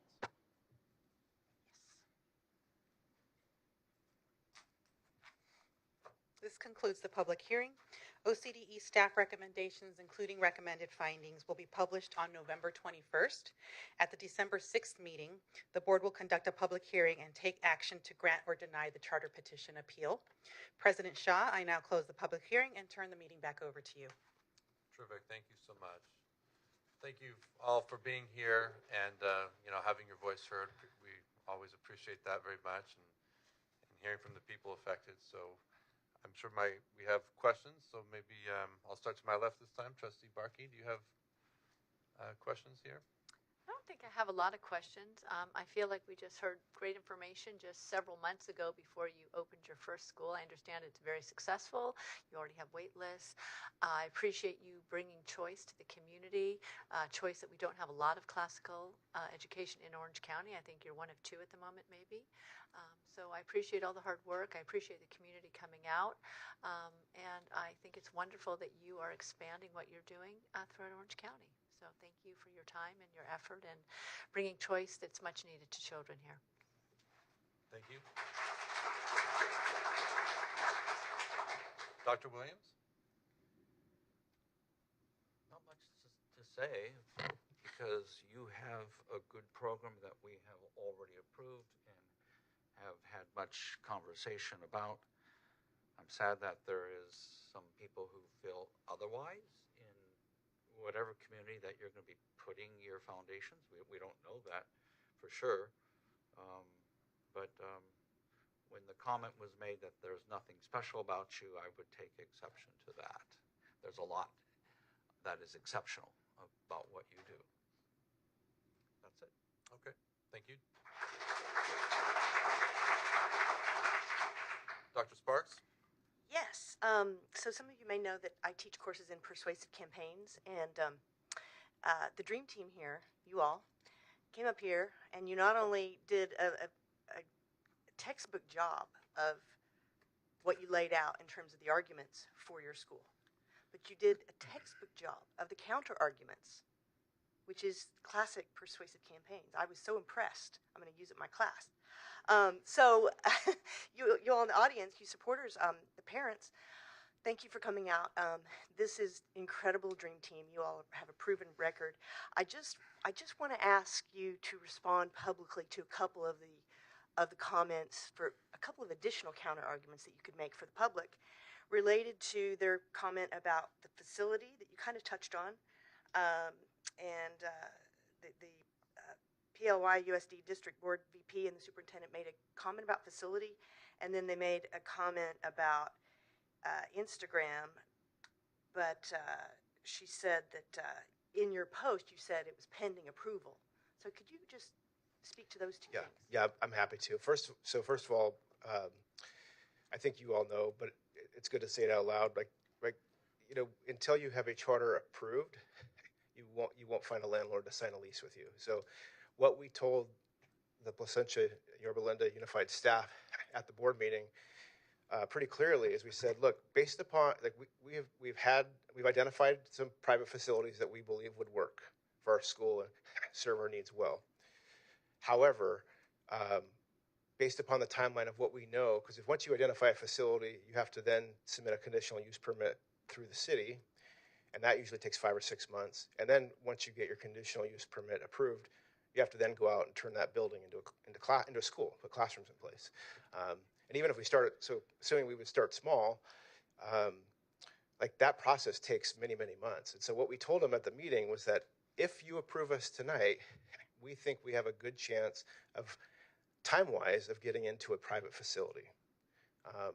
If you don't approve us tonight, and if we do get approved on appeal, which we hope we do, we're going to have to go through a Prop 39 process because that's just going to be the timing that's available to us. And so that's the conversation that we had with the district and the community. Ultimately, our goal would be to get into our own private facility, but unless we just happen to find a school that nobody was using and we could move into it, it's a long process that doesn't, and the parallel of that process doesn't match up with the charter school approval process. So, so that's kind of I think the facility question. And I think that's frankly what the community, well, I wouldn't say the community, like the community's here, but I would say that district, a couple of the board members, and that she shared it tonight, like, yeah, they don't want to give up their facility. So I understand that, but that's why Prop 39 exists, and the law says that people that live in a community are allowed school facilities, whether they're in a charter public school or traditional public school. But our long-term plan would be to be in a private facility for sure. And then with respect to, all we did was promote what's on our website. And yeah, I mean, I think it's been on there for months actually, which is not new. And it said, coming soon to Yorba Linda. But then we've kind of kept the website up to date as far as the process. And so like what the steps are, and that of course that's pending, before it was pending approval by the Placentia Yorba Linda School Board. And now it's, it would be pending approval by you all. And if you all deny us, it'll be pending approval by the State Board of Education, and that's just kind of how we've promoted it. Thank you. I just wanted to give you an opportunity to respond to those things publicly, and again, echoing the comments of my colleagues, you all have proven time and time again to do great, fantastic work. Parents, you're in amazing hands, and so I hope that we'll be able to approve you. Thank you. That's all I have. Thank you. Trustee Valdez. I guess I have a few comments. For the folks who came down here opposing this charter, I don't understand why two charter schools can't exist in the same town. I represent the city of Santa Ana, all of it, and if I'm not mistaken, there's more than 10 charter schools within 2 miles. So this notion that this community of 22,000 students can only accept one charter school, I mean, it's just simply not a persuasive argument, at least not to me. Why can't people choose, was my next comment. I was particularly dismayed by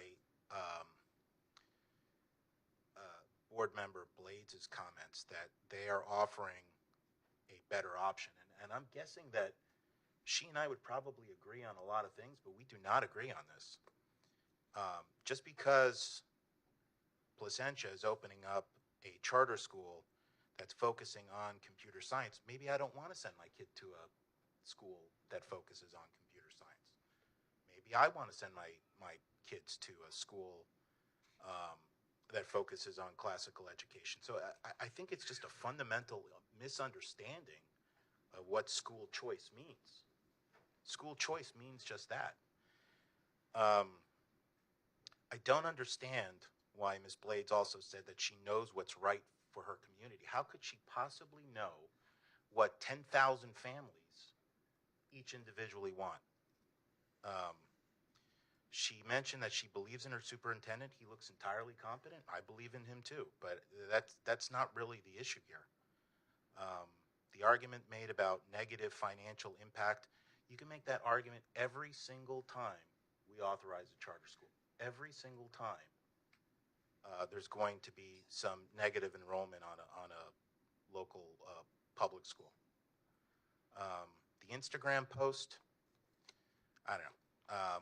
I just think that the opposition just does not understand the concept of school choice by parents.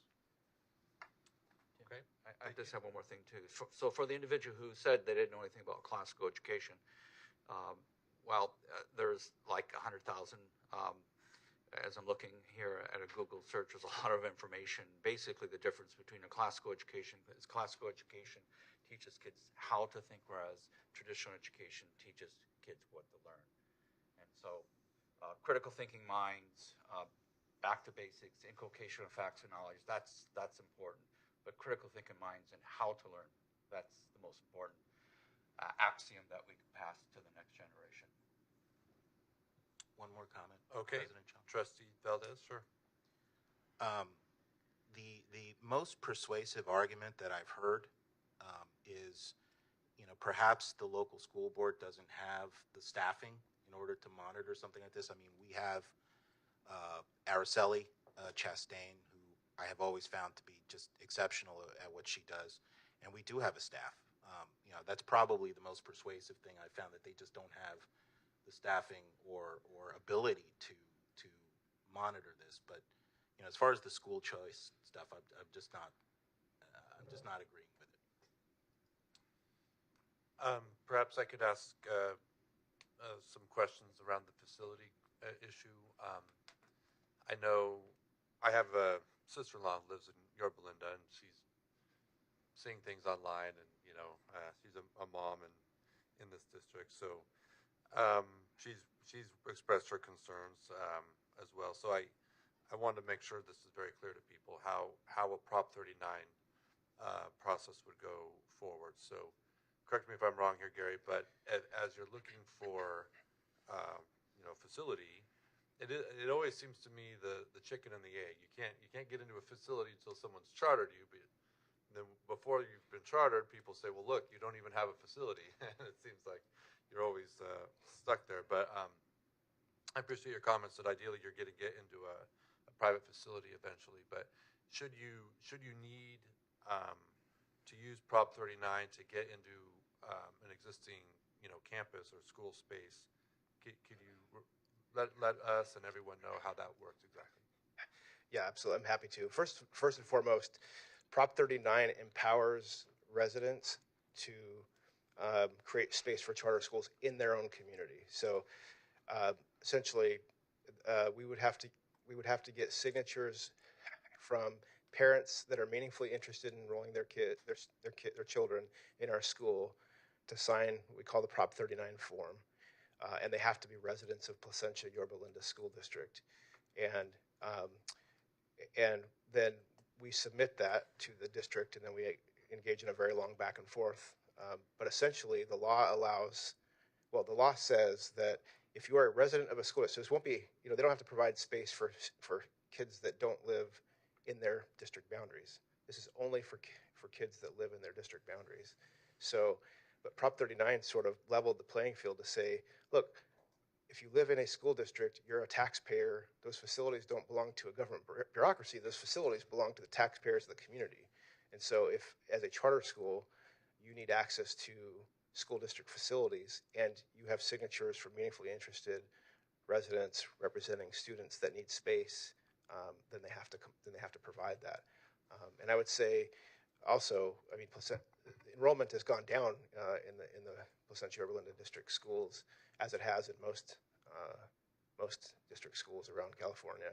And so there are classrooms, there's space available, but that is not our long-term plan for sure. I mean, we would like, that's an annual process. You have to get signatures every single year. It's not ideal, and you get to plan your facility for 1 year. So, that's how the process works. Our goal again is to be into a private facility that we can grow into and call our own and have control over. Is the number 80 signatures? 80? Correct. A minimum number of 80 signatures in order to be considered for Prop 39. But you haven't started gathering those yet, or we have started. How many are you at? I'm not sure. A couple dozen maybe at this point, and we have a community meeting scheduled in a couple of weeks too. So that's also why you're getting feedback on those ads, is because we want people to be able to come together in Yorba Linda and talk about the school. I was going to ask the district folks about their overall enrollment, because I think that is an interesting point to make, that they're down from where their high water mark was. A couple thousand students down, I believe. So I was going to ask them about that. I mean, presumably, if they've shed a few thousand students from where they used to be, with their facility, they may have capacity there. But let's see if I had any other questions. And one thing, by the way, it's not free space. Like we actually we would pay rent. So it would become a tenant of the school district, and then we would pay the district rent for the space. Thank you. I did get one criticism of your model on leadership and questioning how you're teaching leadership and that it's not well defined. And there was sort of comments along those lines here this evening about not being very defined and how you would teach that. How could you speak to that a little bit?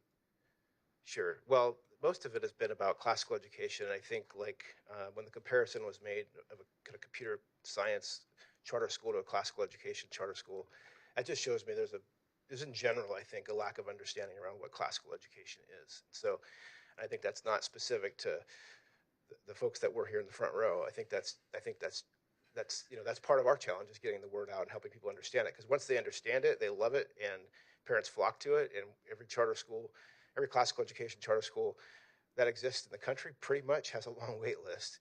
But it's a very specific approach. We use the trivium, right, for education. So that's one part of it. The whole K through 12 model is broken up into 3 parts, and the focus for elementary, focus for middle school, focus for high school. Our school is obviously only K-8, but so we're going to cover two of those components of the trivium.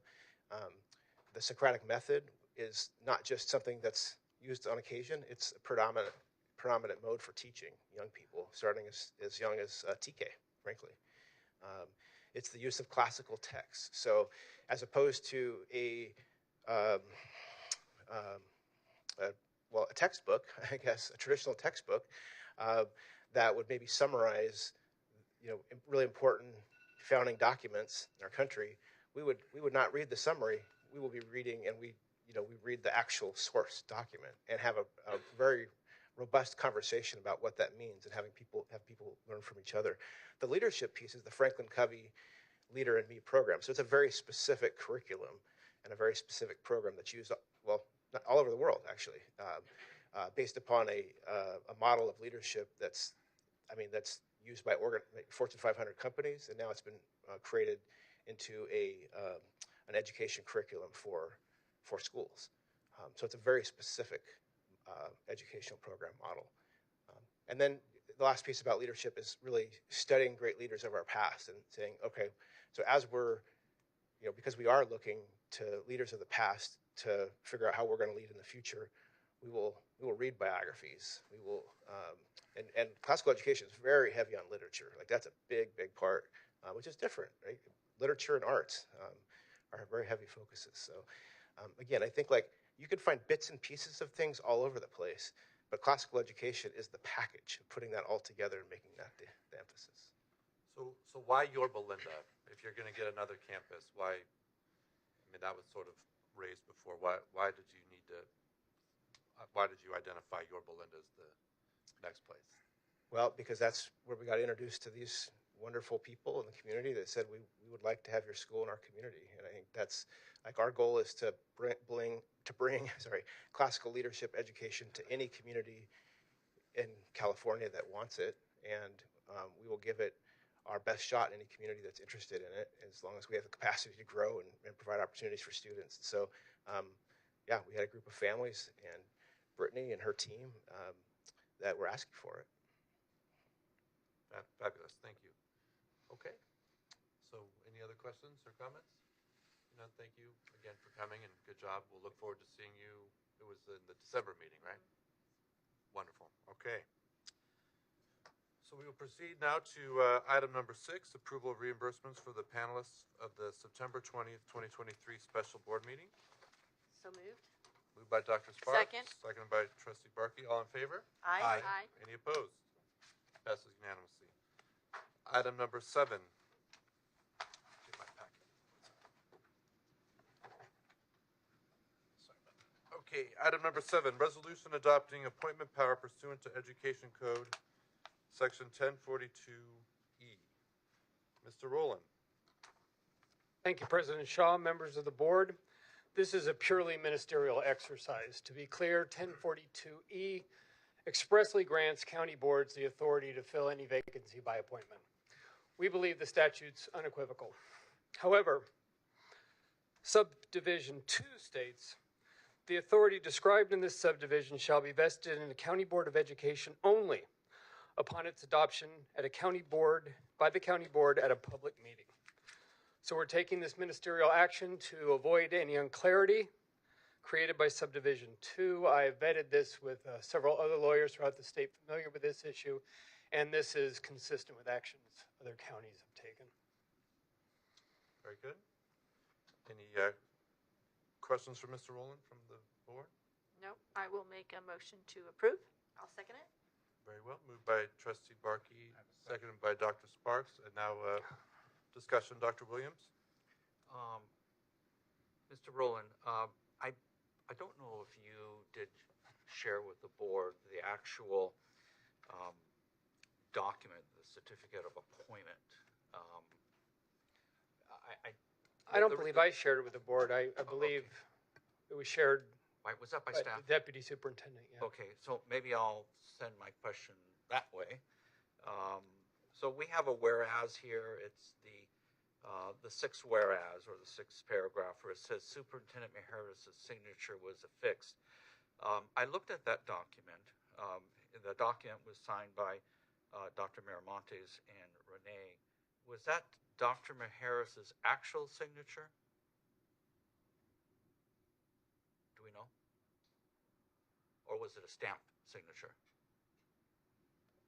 It's important because if it's stamped, we should say so in that paragraph. I did not secure the signature, Yeah, so the I two need signatures, Renee and Dr. Miramontes. Do you remember if Al did sign that document? we'd need to check with his executive assistant because she's the one who seeks the signatures. So, Okay, but it was signed by Renee as the person who was overseeing this and affixing that's his signature. take the mic. Do we know the answer to that question? We prepared the document for his signature, yes. And so whether he ended up stamping it, I don't have the authority to do that. That would be him giving his executive assistant that authority. But it was in a conversation with Dr. Mijares. Is there any sort of document that Al communicates to the Board of Public that that's his will? Yeah. Because if it's a stamp. Yeah, there normally is Okay.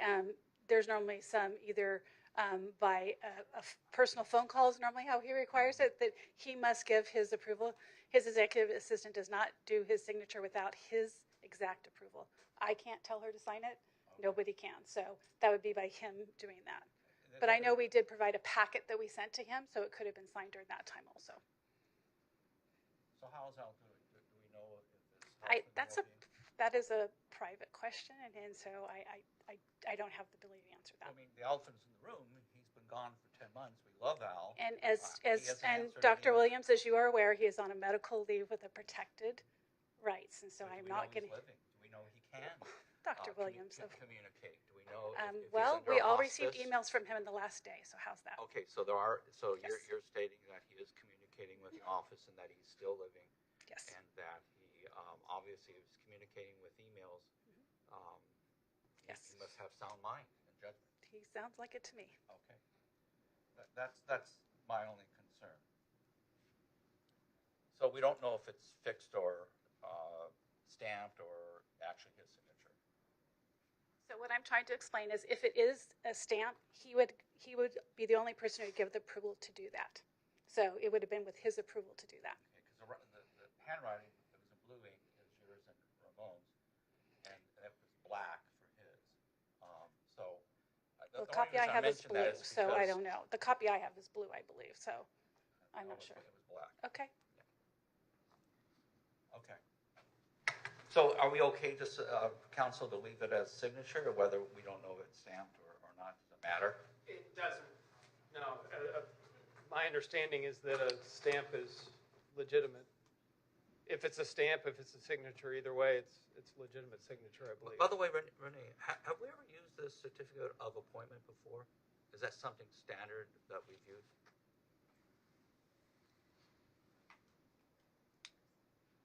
Yes, so we use it quite a bit for, we're required to actually for certain positions to approve state reports and things like that. So depending on what the position is or depending on what the job duty they're doing, we use that and a copy is sent to the county clerk. Got it.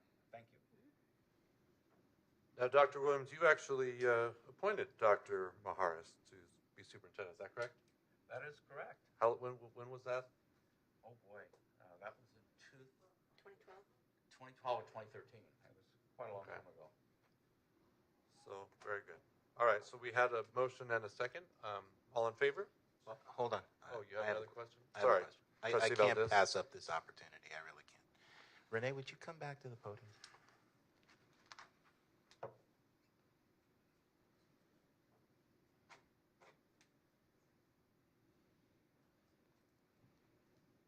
I think the only question I have is that this transfer of duties, this certificate was signed on May 30th. And my only question is as far as the transparency of that. As I recall, I can't remember the date, but I did not hear about this until July. And it was in an email that I got in July, 6 weeks later, that this transfer of duties occurred. I can't speak to the exact date, and I don't know it offhand, but I'm pretty sure it was July. So just, for the record, this is a normal procedure for us to have a transfer of duty on file. There's actually one for me also. That's what we're required as the county clerk in order to register that with the county clerk. And so regardless of whether, just because we have that on file doesn't mean that the superintendent is going to assign those duties, if that makes sense. But you have to be registered with the county clerk to be a deputy, to sign official documents. But in this case, that transfer did occur to Dr. Miramontes, correct? It did. This is the first time I've seen that happen. So can you tell me, was there any decision-making process and who was part of that to not tell the five of us? I could not answer that. So it was actually the date that we received it, August 16th. August 16th. Okay, August so 16th. 2.5 months later. 2.5 months Well, but again, I just want to clarify, the certification of the oath of him being deputy is not the same as assigning the duties. It's a very different item. So when did the duties get assigned? It wasn't until July that Dr. Maharis indicated that he was going to exercise using his medical leave. And at that point, I notified the board of what was occurring as soon as he notified us of what he was going to do. And so from that standpoint, there wasn't an intentional delay to not notify the board. Once I had a conversation with Dr. Maharis, because he had the conversation with me. So was that August, Nina? The conversation was that he was going to exercise, going on medical leave, but we didn't have a document. What I'm saying is the document and the ministerial aspect, I get that now. Now I understand that. But as far as the actual transfer of those duties to Dr. Miramontes, when did that occur? That didn't occur until August, and that was because of the fact he indicated he was probably going to do that. We told him we needed a doctor's note. Okay. And so by the time we received that, that was August timeframe. And so that's when we shared the information with staff, we shared the information with the board. So okay. We tried to be timely. Okay. Very good. So we had a motion and a second, right? All in favor? Aye? Aye. Any opposed? Passes unanimously. Item number 8. Sure. Resolution establishing fair and equitable facilities for all public school students. Mr. Rowland. Thank you again, President Shaw. This resolution is a brainchild of public outreach, particularly the public outreach of trustees Valdez and Williams. All board members, as part of their duties, regularly go out in the public and go to schools and meet with school leaders, including charter school leaders as part of our public school community. They're invariably told that facilities and facilities access are the first and second most pressing problems.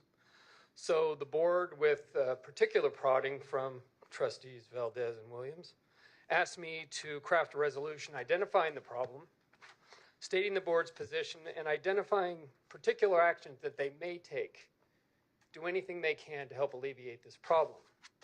So as you can see, the board commits to facilitate the allocation of resources, develop policy, and establish and support a county-wide school facilities work group, hopefully with the help of our superintendent and his staff.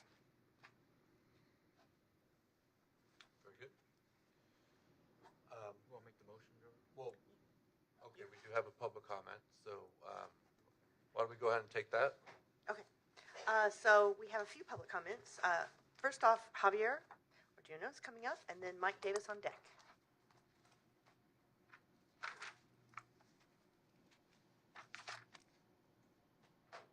Hello, everyone. It's always a pleasure to be with you. So I'm going to read this on behalf of CCSA. Dear Board President Shaw, Superintendent Mijares, Board Trustees, and staff, on behalf of the California Charter School Association and the charter school signatories below, I'm writing today in support of your common resolution establishing fair and equitable facilities for all public school students. CCSA is the membership and professional organization serving the vast majority of public charter schools in the state of California. Our mission is to meet the needs of students, parents, educators, and communities for high-quality public charter school options. As the resolution notes, access to quality facilities is a major contributor to the lack of quality school choice options in Orange County. It is in the best interest of the entire community to provide all students with a caring, safe, and successful learning environment designated to develop lifelong skills and instill a voice that leads to a positive transformation. CCSA understands the intricacies of being an authorizer and the challenges that come with that responsibility. We applaud the hard work of the board and county staff in their continued commitment to support all Orange County public schools and take future policy action throughout this resolution that will provide fair, equitable, and transparent access to facilities consistent with California law to provide space for high-quality instructional options for all public school students.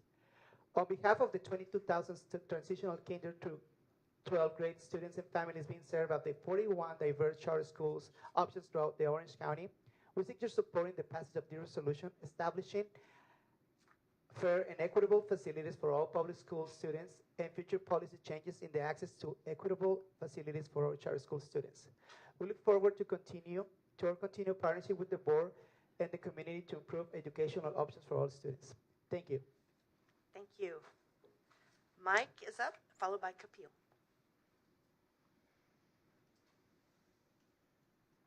Thank you, members of the board. My name is Mike Davis, and I'm both a staff member and parent of students that go to Orange County Classical Academy. As a parent and member of the staff, I've had the amazing privilege of witnessing a school where in its first year, half of its English learners achieved English proficiency. And then in its second year, the rest of our English learners did. This is compared to the typical district, county, and state averages of about 15%. And then in our third year of operation last year, this school was honored by State Superintendent Tony Thurmond to be included among the list of California Distinguished Schools of 2023. And yet, I have had the gut-wrenching experience of informing 60 eighth grade students last year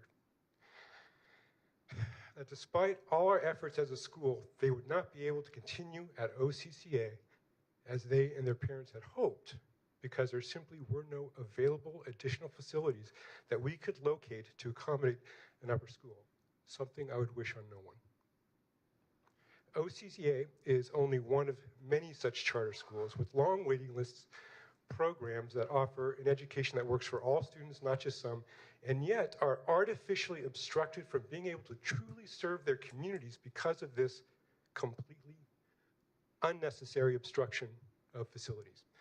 I say artificial because, as many here know, there are laws in place like Prop 39 that are supposed to alleviate this issue by obligating school districts to make facilities available to schools like ours, districts that are now dramatically losing enrollment and so have the space.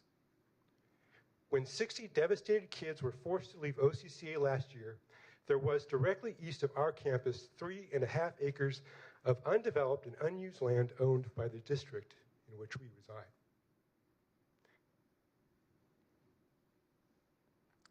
As long as there are charter schools that continue to offer uniquely excellent programs for families that are lining up to enter, we all have an obligation as educators and as citizens to do what we can to remove these artificial barriers obstructing families from receiving the education they want for their kids. And this resolution does exactly just that. This resolution is exactly what the families of Orange County, families like those hoping to enter schools like ours, have been waiting for. Thank you, Orange County Board of Education, for your attention to this great, great need. Thank you, Mike. Kapil.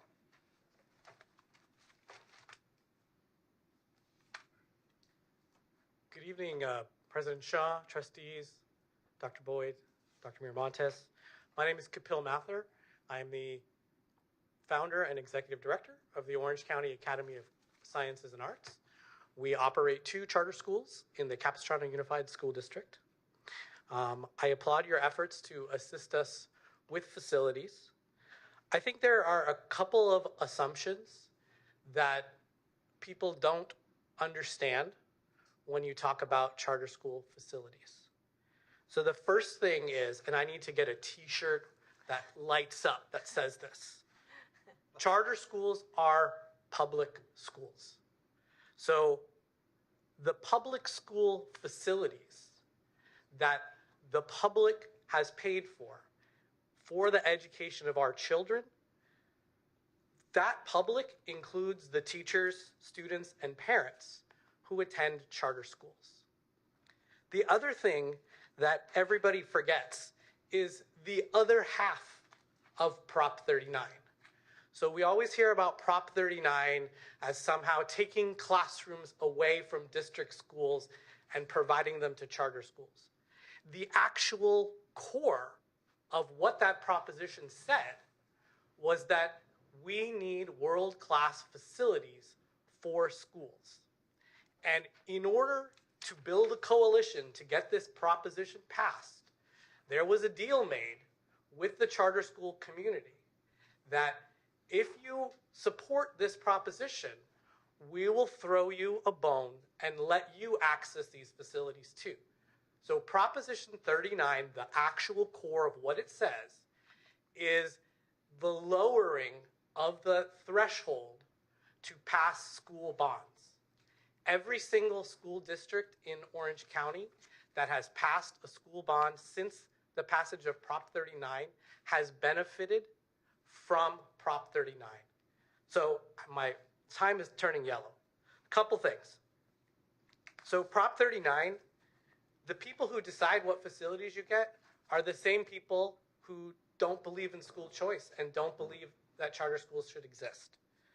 Second thing is, Prop 39 is supposed to provide reasonably equivalent facilities. Most of you have been to both of my schools, or at least one of my schools. My schools are in 30-plus-year-old portables. Both campuses, 100%. That is not reasonably equivalent to any school that is operated by the school district. And they've given us absolutely no option to grow.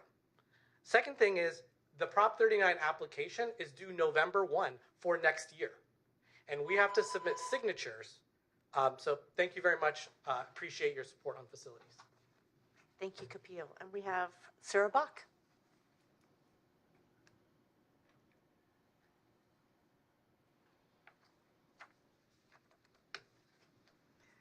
Good evening, Board of Trustees, staff, and the public. Excuse my bedraggled look this evening. I literally just came from school, and so I apologize for my less than formal appearance. But it's such an important resolution that I know you're reviewing this evening. And oh yes, I remember last time. Don't hold on to the microphone. It makes it hard for everyone, I think, elsewhere. So, I'm delighted to be here and offer my gratitude on behalf of our school, Sycamore Creek Community Charter School. Oh yes, so to say my name. Did I do that? Sarah Bach, Executive Director of Sycamore Creek. And just on behalf of students overall, all students, of course, they deserve clean classrooms, safe facilities and playgrounds. And so whatever can happen at your level of jurisdiction to make sure that all students receive that, we are so very grateful for it. I don't want to be redundant because I heard Kapil mentioning Prop 39.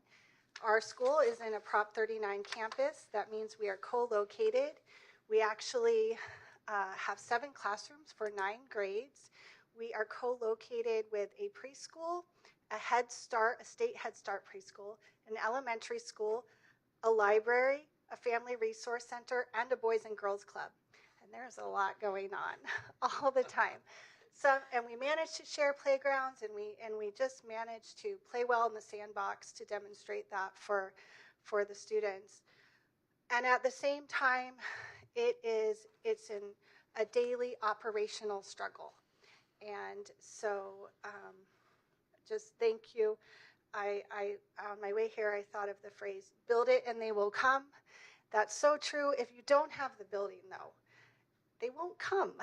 So that is a struggle here in Southern California, as we all know, in Orange County in particular. I think that I have a yellow light. I know I have more time. However, I know it's always a long evening for you all. And so thank you for all you do. And I know the agendas are long and they're weighty. And so I want to take my extra moment to just say thank you, dear board. Thank you. Thank you, Sarah. Thank you. No other comments? Wonderful. So, One at the end, but not right okay. now for item eight. Do I have a motion? I'll make a motion to approve. I'll second it. Motion and a second. Any comments? Hold on here. I'm just asking for comments. Are you taking umbrage These about? guys are always jumping the gun on those things. Yeah. Ladies first, right? Well, traditionally, those who put this together usually are. Well, you can discuss. Yeah. Okay. Or we can take it back if you want us to. All review right. it. Ken's getting his feelings hurt. So motion by Dr. Williams, seconded by Trustee Valdez. I want George to be. I just wanted to make a motion so you could start the discussion. we're That's ready for all. you to I discuss. just didn't want you to wait any longer to start your discussion. Okay, we're having fun. All right. Do you have any comments, Ken? Let it stand the way it was originally. Okay. And no, I have no comments. I've toured a lot of public schools since I took this seat. I have toured a lot of charter schools. Almost every tour of the charter school has an issue of facilities being discussed with the executive director. That's why that's why I'm asking the board tonight to pass this agenda item. I just want to be clear as far as my public position with respect to the charters.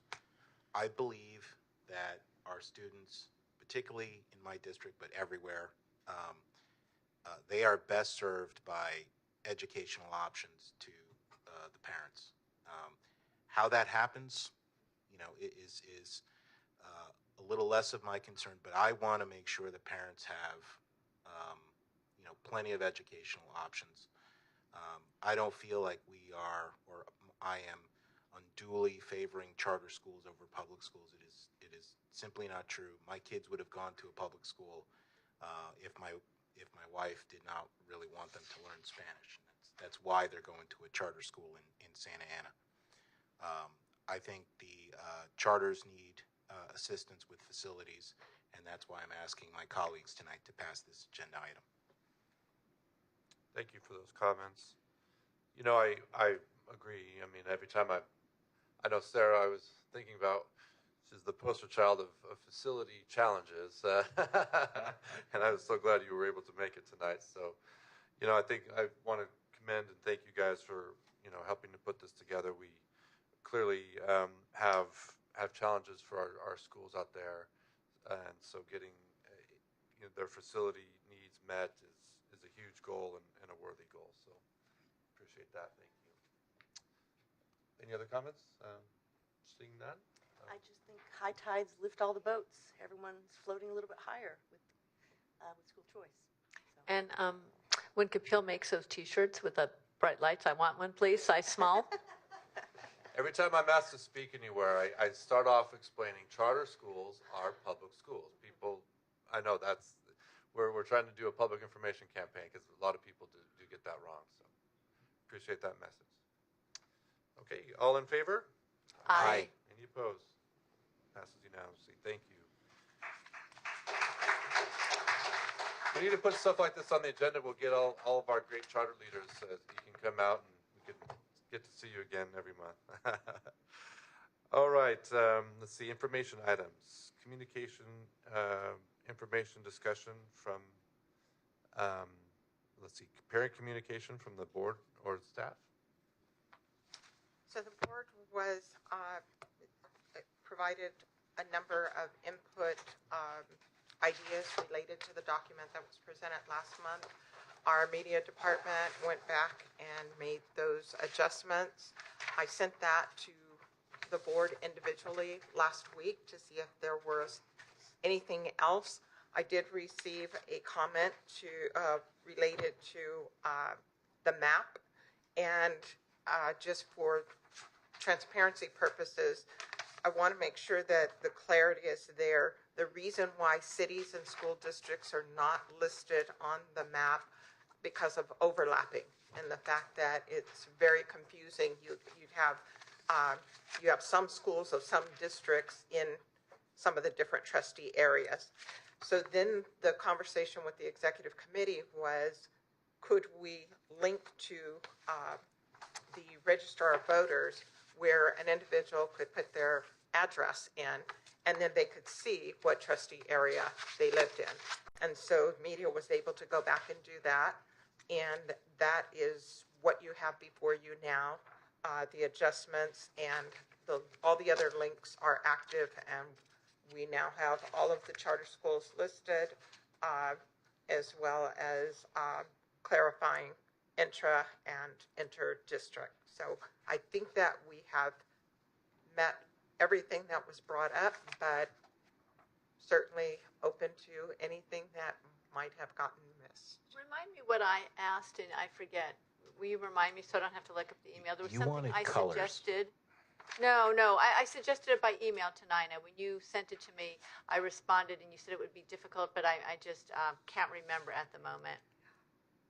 And I thought it had to do with the map again, but No, I don't think it did. No, there were two things, and one was I appreciate you doing that link, because I think people who want to deep dive into where their address is and who their trustee is, they can click on that very easily. So I appreciate you doing that. I think that's going to work. But if they want to just kind of get an overall glimpse of their trustee area, they can do that. And I think the other thing was on page 1, where it says a list of Orange County charter schools can be found at ocbe.us. That was what I think you were talking about. Yes, I said I think it reads very well. Should we add that charter schools have no geographical boundaries was something that I wanted in there, so people would understand that just because a school was in Placentia, they didn't have to live there. Or they could live in LA County. So that was what I thought was missing. But you responded to me. I responded that I thought that the additional language, I wasn't sure where we could put it. And I said that I thought it would be confusing to the average person because charter schools do have geographic boundaries for where they may locate because the difference is if you're brick and mortar or if you're independent study. And the charter schools are, I meant enrollment, though. I was talking about enrollment, that I wanted families to know that they could enroll in a charter school regardless. It wasn't like a district school where you have to live in the district or you need an inter-district transfer. With a charter, there was no geographical boundaries for enrollment. But only for seat-based. Right, yeah, well, yeah. But that's what I'm saying is that all of the charters listed aren't seat-based charters. So if they don't know that it's independent study versus seat-based, then that would be the only thing. Well, certainly you could, however you all choose to edit it. I mean, what about for seat-based charters? There are no I just thought it was kind of important that people know that there aren't geographical boundaries because that's a big difference from a district school. I mean, you guys tell me what your thoughts are. Maybe it's too much information, but I thought it was. The first line says parents can choose to enroll their child in the charter school of their choice if space is available. could, regardless of geographic boundaries. you could put it right there, I think. Yeah. So again, spacing, I'll leave that to media with regards to, but it's getting busier and in terms of. Just add those 3 words, regardless of, or 4 words, regardless of geographical boundaries, after the word available. Does that look okay, Mary? Yeah, yeah. I just thought that was Yeah. somewhat important. Yeah. You know, somebody who lives in a city and they don't want to go to school in that city, it opens it up for them. I will ask media to work on. I will send that back Thank to you. And then I would just add, I want to clarify, because the executive committee discussed with the staff, and they fixed, on the bottom left, where it says a list of Orange County charter schools can be found at ocbe.us. What they did is they added the link. When you click on that, it lists all the charter schools, and then it lists the ones that are under our supervision. Okay, yeah. Authorization. Authorization. I mean, I knew I was using the wrong word. I know not you meant. supervision. I know you meant. Authorization. Yeah. Anyway, so that was done. So that Okay, that great. makes it easy for people to just click. And it's right Excellent. there. So I think we're really close. Yep. I have a few comments about the transfer paragraph. This is how I think it should read, and I don't want it to get too busy, but it should say parents can request to transfer to another school within their child's district, and then I would put a period. To begin a school transfer within your district, please contact your local Board of Education. That's what I think it should say. Can you send me the language you would like, please? Yes. Then a new paragraph. Transfers to different districts are referred to as inter-district transfers. I don't think it's that big a deal to put in the OCBE is responsible for handling inter-district appeals. I would take that out. I don't think that's a huge bit of information. I think it's more important, so that the document doesn't look too busy. Transfers to different districts are referred to as inter-district transfers, and then I would put a period. Yeah.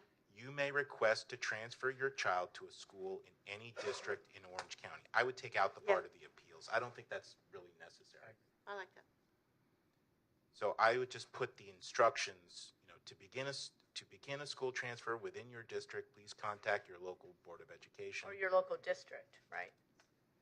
No? Oh, okay. Either way. I mean, whatever.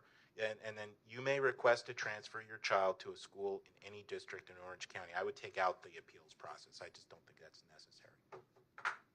Send me the language, and we'll be happy to get a document back to you with preferenced language that you all have decided on. Well, thank you. I think it's looking great.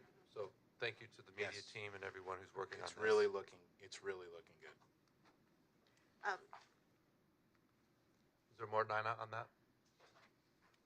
Unless the board has more. Can I add something? I heard from a constituent about so this is related to communication. That's why I'm saying it right now. About adding our YouTube link from the Savvy Safety in Public Schools Forum, adding that to the flyer that you all produced for us to advertise the forum, adding the YouTube link to that, and printing out a handout that could be handed out to people as well. Handed out to them where? Well, I don't know yet, but I guess the parents.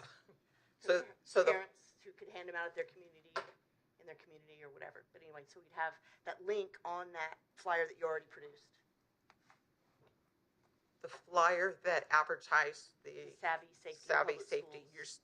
Okay, so Public forum, just adding the YouTube link from the forum onto that document, that PDF, and then sending it back to us. And then we can give it to constituents who are interested. okay, and send it back to you Just all send it so back that you all to can me, yeah. do We don't have what to you do want with it. anything. Okay, because we already have it on your Yes. website. I know. Okay. But they want, like, just like this, they want a paper copy that they can hand out to people, I don't know, with the YouTube link. Okay, thank you for that. Yep. So announcements from the Deputy Superintendent? Yes, we have several for you. Araceli?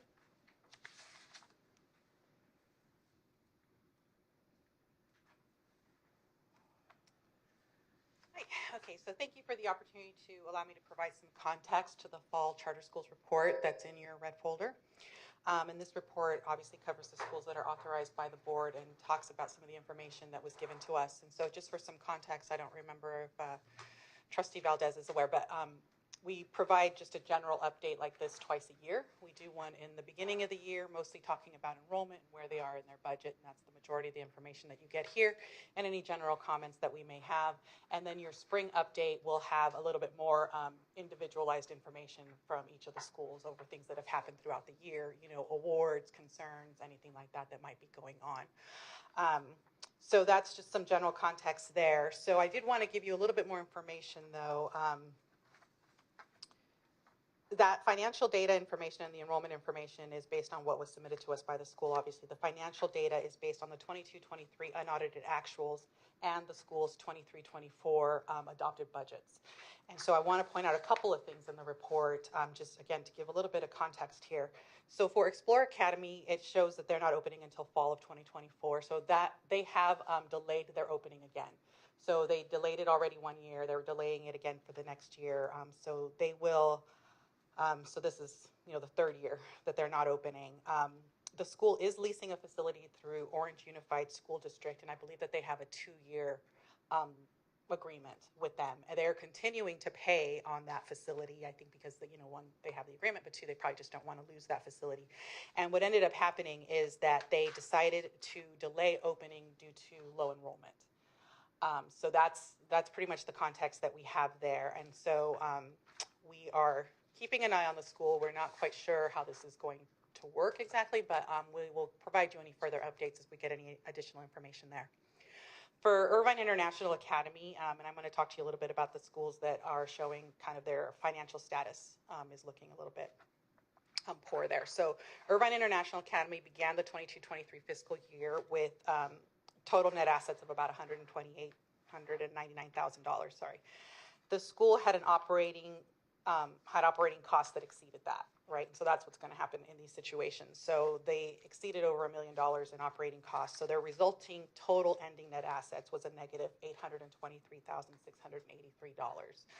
So IA's deficit was mostly due to unplanned. It was an unplanned deficit. You know, normally you kind of know when you've overextended yourself. You know, you just have spent more money than you have, or you're spending more money on certain things than you have. This was mostly unplanned, and partially it attributed to, it was due to legal settlements that the school had to do. So for IA's 23-24 budget projections, the school will end the year with a negative $640,487 in net assets. So that number's gone down a little bit, but at least that's what they're projecting. In a situation like this, we do request a revised budget and a fiscal stabilization plan. We don't want to see a school ending the year negative like this for multiple years. And so we need to understand how they're going to remedy that. Typically, it's just, you know, it's cuts in their budget wherever they can make them. And sometimes it's loans, and sometimes it's just time, you know, to get the money back in order. Suncoast Preparatory Academy, they began the fiscal year of 22-23 with net assets of negative $255,750. The school had also deficit spending and finished the year with total ending net assets of negative $380,024.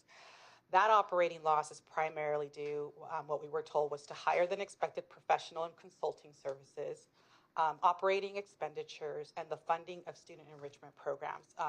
That's for students that enrolled late in the school year. So Suncoast Prep is one of those schools that provides enrichment funds to their students. So that's for things that the school doesn't offer. So for example, art, PE, you know, those types of things. And so for the students that enrolled later on in the year, it appears that they were provided with the full amount of enrichment funds, which are high. And so that is always going to negatively affect the budget. And so it's one of those situations where even though their enrollment has increased and continues to increase, they are expending money out in these enrichment funds that they have to sort of balance out. So SPRA is projecting that they're going to end the 23-24 year, so this year, with net assets totaling a negative $100,455.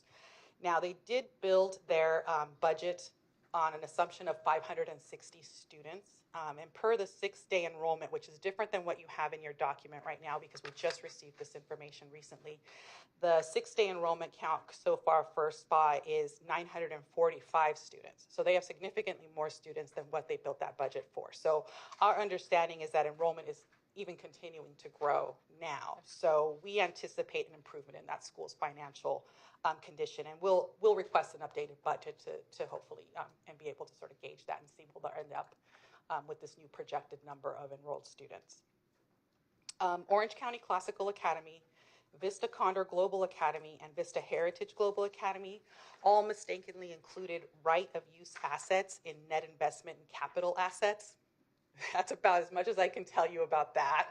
If you need more information on that, I can try to get a little bit more. But what that does is that it caused an overstatement, resulting in negative unrestricted net assets and the schools being classified as having fair financial status.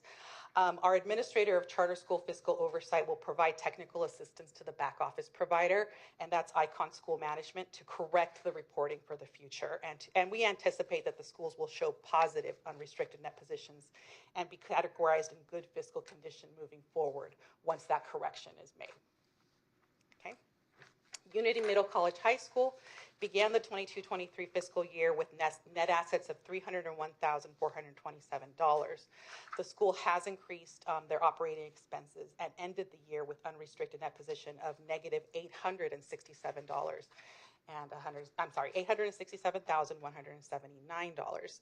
The current year budget projects total ending net assets of a positive $685,824. However, that budget was built on an enrollment assumption of 125 students, which the school did not meet. So the current enrollment is 56 students. So it's pretty significant, and Unity continues to owe a private investor $200,000 and the Orange County Community Foundation $350,000. They have negotiated some additional time to pay off those loans. So they won't, I think they're only paying interest right now for the $200,000, and I don't think they're having to pay anything at all for the $350,000, but they will, those loans will come due. Per the unaudited actuals, the cash in the bank of the school and the county treasury totaled $301,153. However, the accounts payable totaled $295,425.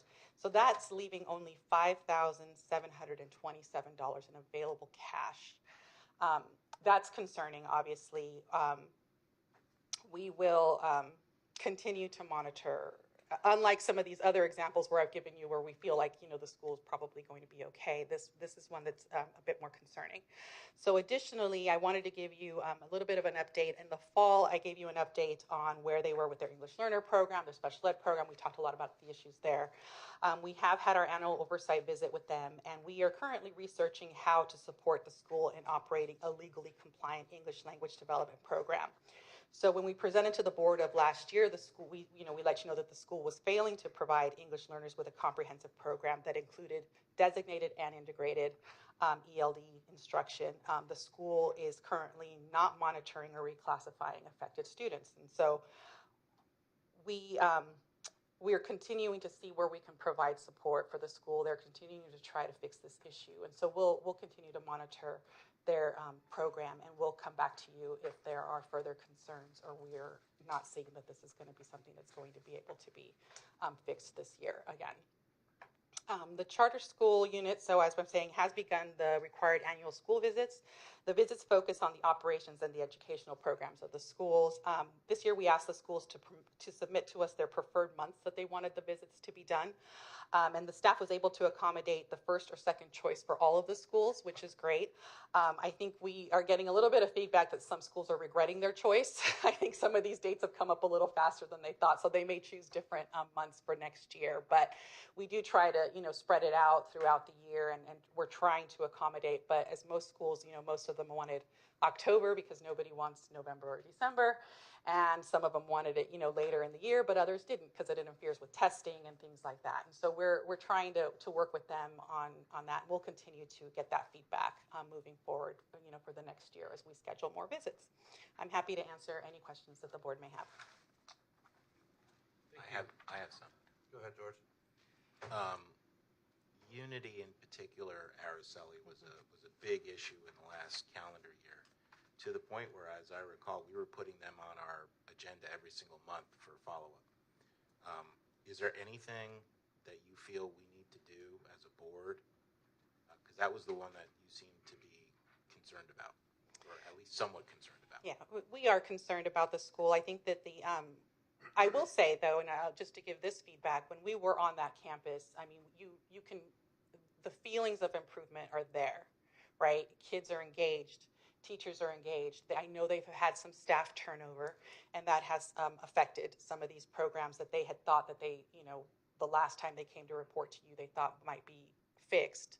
Suddenly they're not. The budget has sort of taken a turn for the worse. So that always affects the services that can be provided in the school. And so we want to make sure that they are offering what they are legally required to offer in a legally compliant way, right? And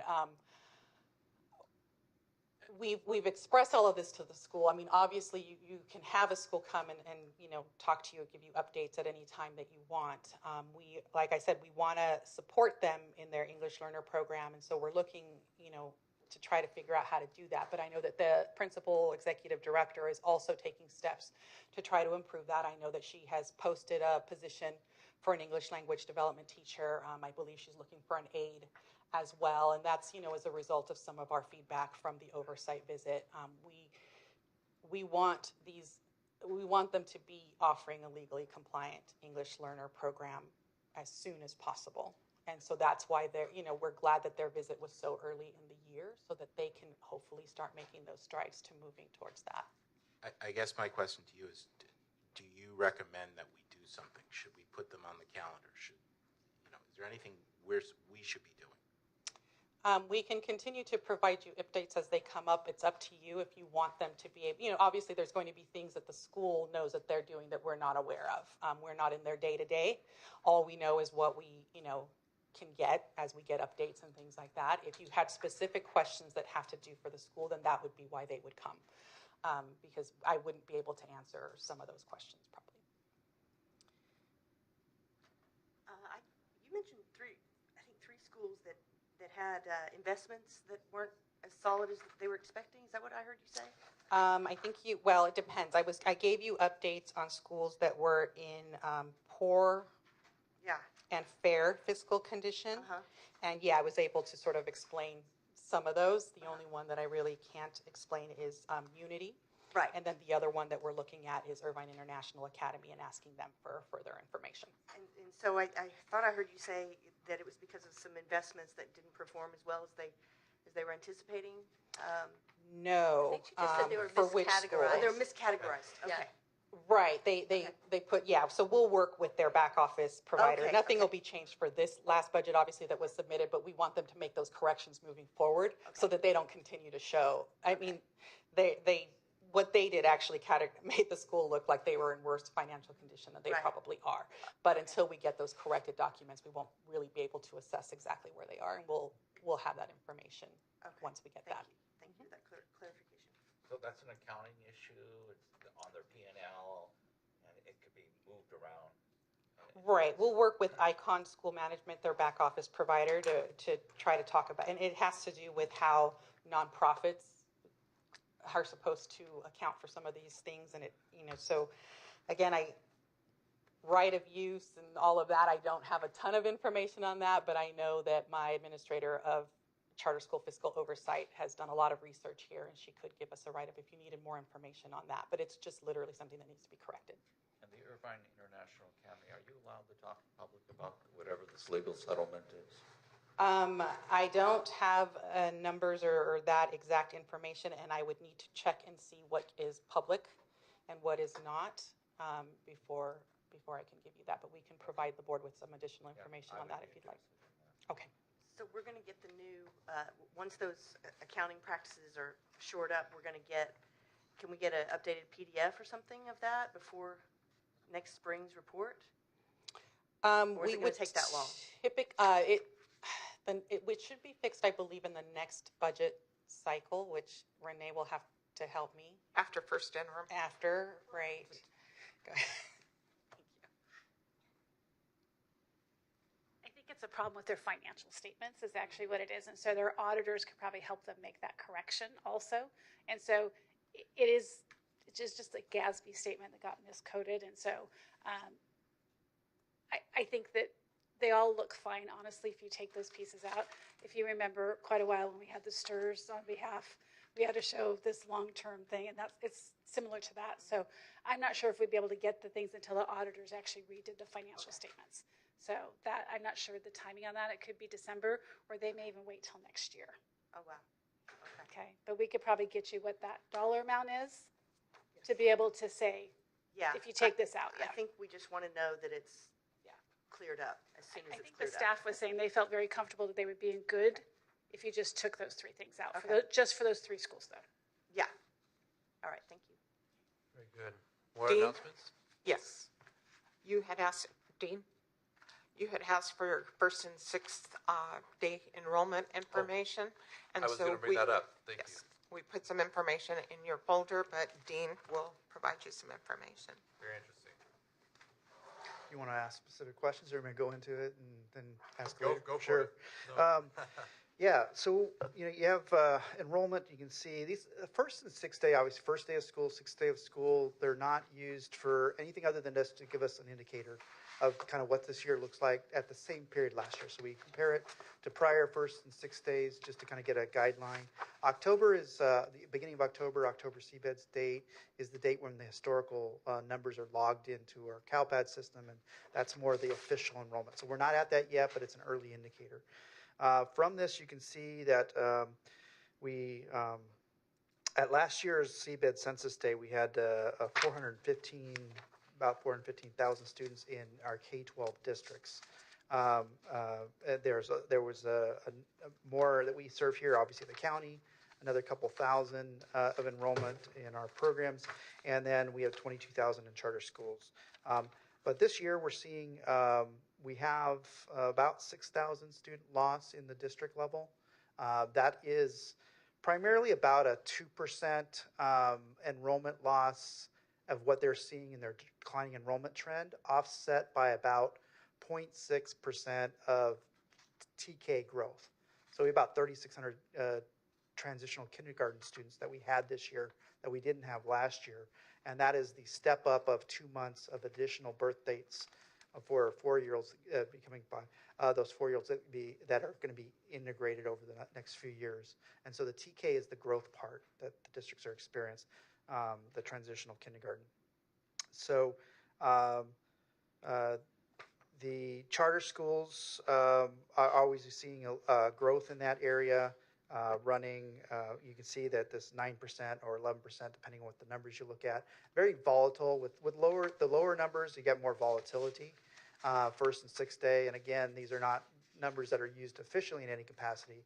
So actually getting the data and getting it accurately reported sometimes is a little bit of a challenge. And we did do a few updates in just a few days. So overall, countywide, the 6 days showing almost losing 3,000 kids.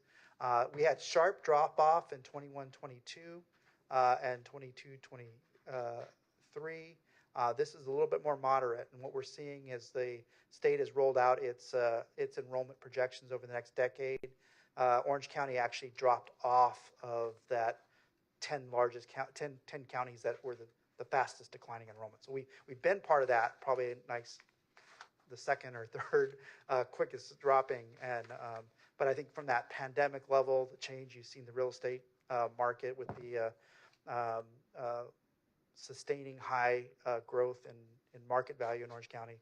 So obviously that economic factor is a lot of people have transitioned out of Orange County related to cost of living, maybe. Any other So if questions? I'm looking at this, it looks like the only districts that didn't have declining enrollment were the Buena Park Elementary, Fountain Valley, Lowell Joint, Brea Olinda, and Irvine Unified. Right. Yes, they stand out with all that red on there, right? A lot of red, the with a black couple stands little out. blacks, yeah. Yes, so, yes, I would say Brea's been a consistent one. They've been not like a large growing district, but maintaining their enrollment and with a little bit of growth over the last few years. Nothing like the growth that we've seen in Irvine with Great Park and all the growth that they've had. So, but these numbers are a little bit larger, obviously, that we're seeing here in Brea Olinda than we've seen in the past couple of years as everybody's been declining. So, What schools are the TK in the elementary level? so there, the reason we break this out is elementary, high, and unified. So the high obviously doesn't have any of those transition kindergartens. Right. So it's they're all transitional kindergartens. So they're kindergartners. So it's only the ones that are elementary and unified districts will have that. Oh, There's elementary three and- districts that actually have done a full implementation of transitional kindergarten, which means they're taking all 4-year-olds regardless of their birth date. Where they might have to be in a few years from now with full implementation. They said it's better for us to kind of open up all of our classrooms. We have enough space, and we're going to take all of them. They don't get paid for them, but they're serving them in it's kind of like a marketing type of thing that they start with us. They're going to kind of continue with, and those are Ocean View, Westminster, and I believe Los Alamitos. I think are the three that have decided to do full implementation of transitional kindergarten. So those three are the only ones that are currently have TK? No, Or all of them all of the all of them have it. All of them are required Okay. to have it. Yeah, it's just a matter of what the program looks like. I see. Right. Okay, so to be clear, that I understand, all of the elementary schools listed here have TK now, and all of the unifieds have TK. The requirement. And then what's the distinguishing difference in Ocean View, Westminster, and Los Alamitos is? They take all 4-year-olds. They take all 4-year-olds. Right. So Okay, I so get it. what the we had a long period of time where there was only 3 months of birth dates that actually could qualify for transitional kindergarten. And so with the change of the program and the program expansion is those 3 months, you add another 2, another 2, another 2, and then another 3, and then all of a sudden you got 12 months, all 4-year-olds that can participate before that. So, Okay, I so we're in a 5-year program implementation, which is supposed to be a learned lesson from when we did kindergarten class size reduction, kindergarten through 3rd grade, where we did it all at once, and Right. we didn't have the facilities. Okay. So with the state plan is like you have declining enrollment throughout the state, and then that transitional kindergarten is a way that we can provide that because of the space being available. Okay, I got it. Thank you. My oldest boy was born in November of 2007. He was an inaugural transitional kindergartner. So that Lucky- was a brand lucky new few, thing. huh? All right. Other announcements? Ramon?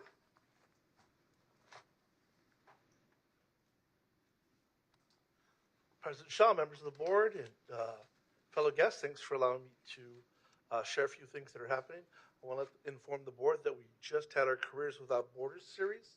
OCD's Access of Division recently hosted a virtual event as part of its Careers Without Borders that featured accomplished actor and director James Olmos. So he spoke to our students within Access, providing them valuable career insights to alternative education students aiming to inspire their own educational and professional journeys. It's one of the things I think that Vernon and staff continue to do on a monthly basis. I also attended the Fourth Council PTA, provided them an update with services and programs we offer across 4 districts. The Fourth Council is an incredible, dedicated group of leaders, so focused on their mission of advocating for all students.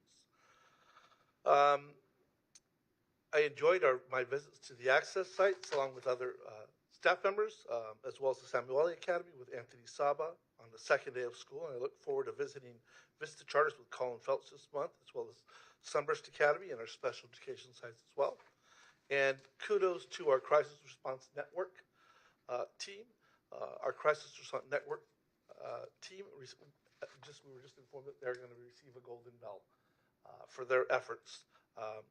The team was developed to support Orange County school districts, charter schools, and private schools with crisis readiness response and recovery. This program addresses the growing mental health crisis related to mass casualty events, sudden losses, and natural disasters. The CRN provides immediate crisis intervention as well as training and long-term capacity building for districts, private and faith-based schools, and charter schools to develop their own comprehensive evidence-based crisis response plans. Congratulations to our team. As the superintendent went apart, we had a couple of incidents, and they were there the very next day supporting our staff, students, and families. And so thank you for signing off on that. And so They will be receiving the award at the CSBA conference in San Francisco. That concludes my report. Thank you. So the next board meeting is scheduled for Wednesday, November 1st. Submission deadline is October 18th for agenda items, and your board packets will be delivered on October 27th. Dr. Miramontes just mentioned the fact that the crisis response will be getting a golden bell at CSBA. CSBA this year, I mentioned to you all in June that they had opened registration, and it's in San Francisco this year, even though they said they weren't going back to San Francisco because it's so expensive. But the dates are November 30th through December 2nd. We were trying to hold spots for board members while you try to decide whether or not you were going to attend, but we had to release those because if you're not registered, you can't hold a hotel because they want to make sure that those that are attending have hotels. If any of you are interested in attending CSBA, then please let us know within the next week or so. They still have not sent an agenda out, so we don't know what's going to be offered on what days. But we did want to make sure that if you do want to get registered, because hotels fill up really quickly up there, we want to make sure that we have options for you all for accommodations. Terrific. Thank you for those announcements. Legislative updates? Anyone have anything to report there? Probably not. The legislature's out of session. Committee reports. Seeing that, we'll go to board member comments. I think I'll start on my right this time. Trustee Valdez. Had a really nice visit with Irvine International Academy yesterday. Had a really fun time talking to the students. Not sure why everyone was so interested in what I ate for breakfast that morning, but got a lot of questions about my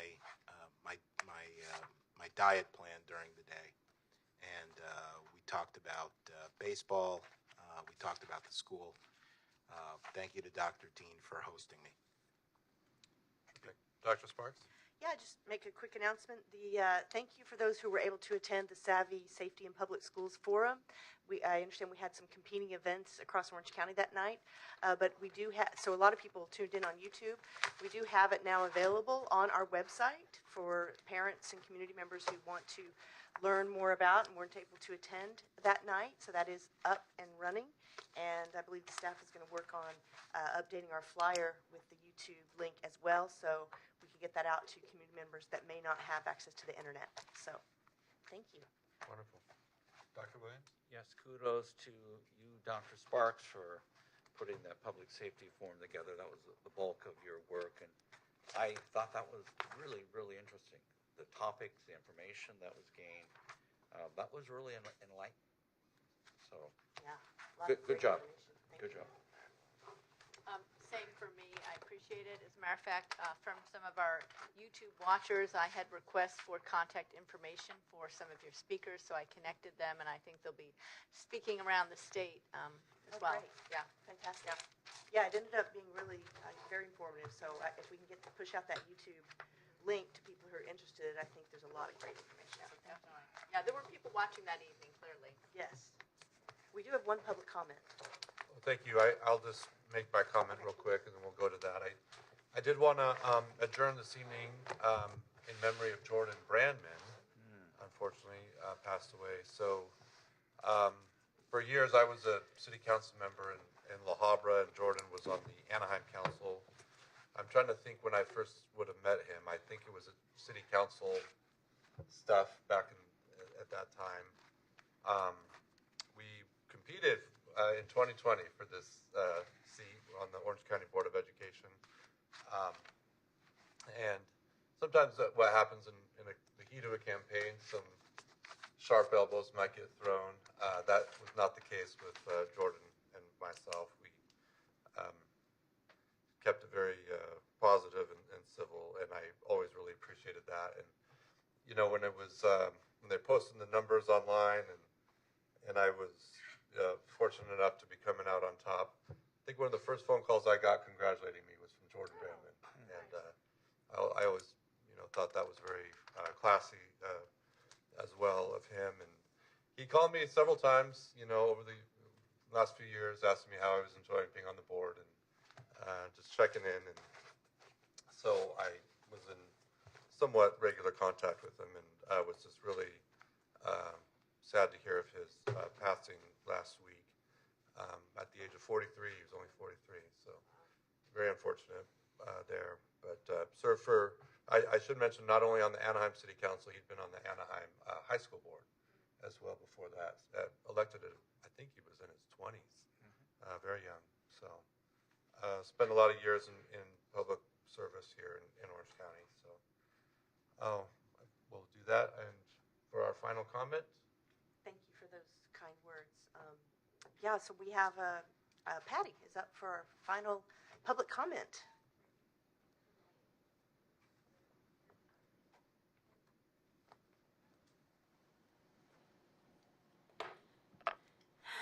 It's a little late since you already voted. Can you hear me? Okay, since you voted on it. The reason why I think you should take the charter school into consideration, because parents want more options than the school that they have in their own backyard. For instance, in the city of Santa Ana, you can find This Book is Gay in a bookmobile. Okay. Unfortunately, many schools are no longer respecting the religious and cultural beliefs of many students. For instance, in this book, it shows how dreary a marriage between a man and a woman is, which is not something that a lot of parents want their children to be exposed to, as well as in a chapter, it's called A Guide to Recognizing Your Gay Saints, which clearly goes against many people's religious beliefs. So a book like this is just one reason why parents want more options on where to send their children to school, because schools are no longer about being inclusive as they claim to be, because if you do not agree with all of this LGBTQ ideology or a certain political view, then you as a parent are no longer truly welcomed in these schools, and neither are your children, because then the children are no longer to really be who they are, the children that they are at home, because they try to fit in to the school where they're at, and the school they're at might not align with their family views at home. So that's why I wanted to ask for you to please take the charter school into consideration. Thank you. But you already did. Thank you. Thank you. So with that, we will stand adjourned until Wednesday, November 1st, 2023 at 5 p.m. here at the office. We'll see you then.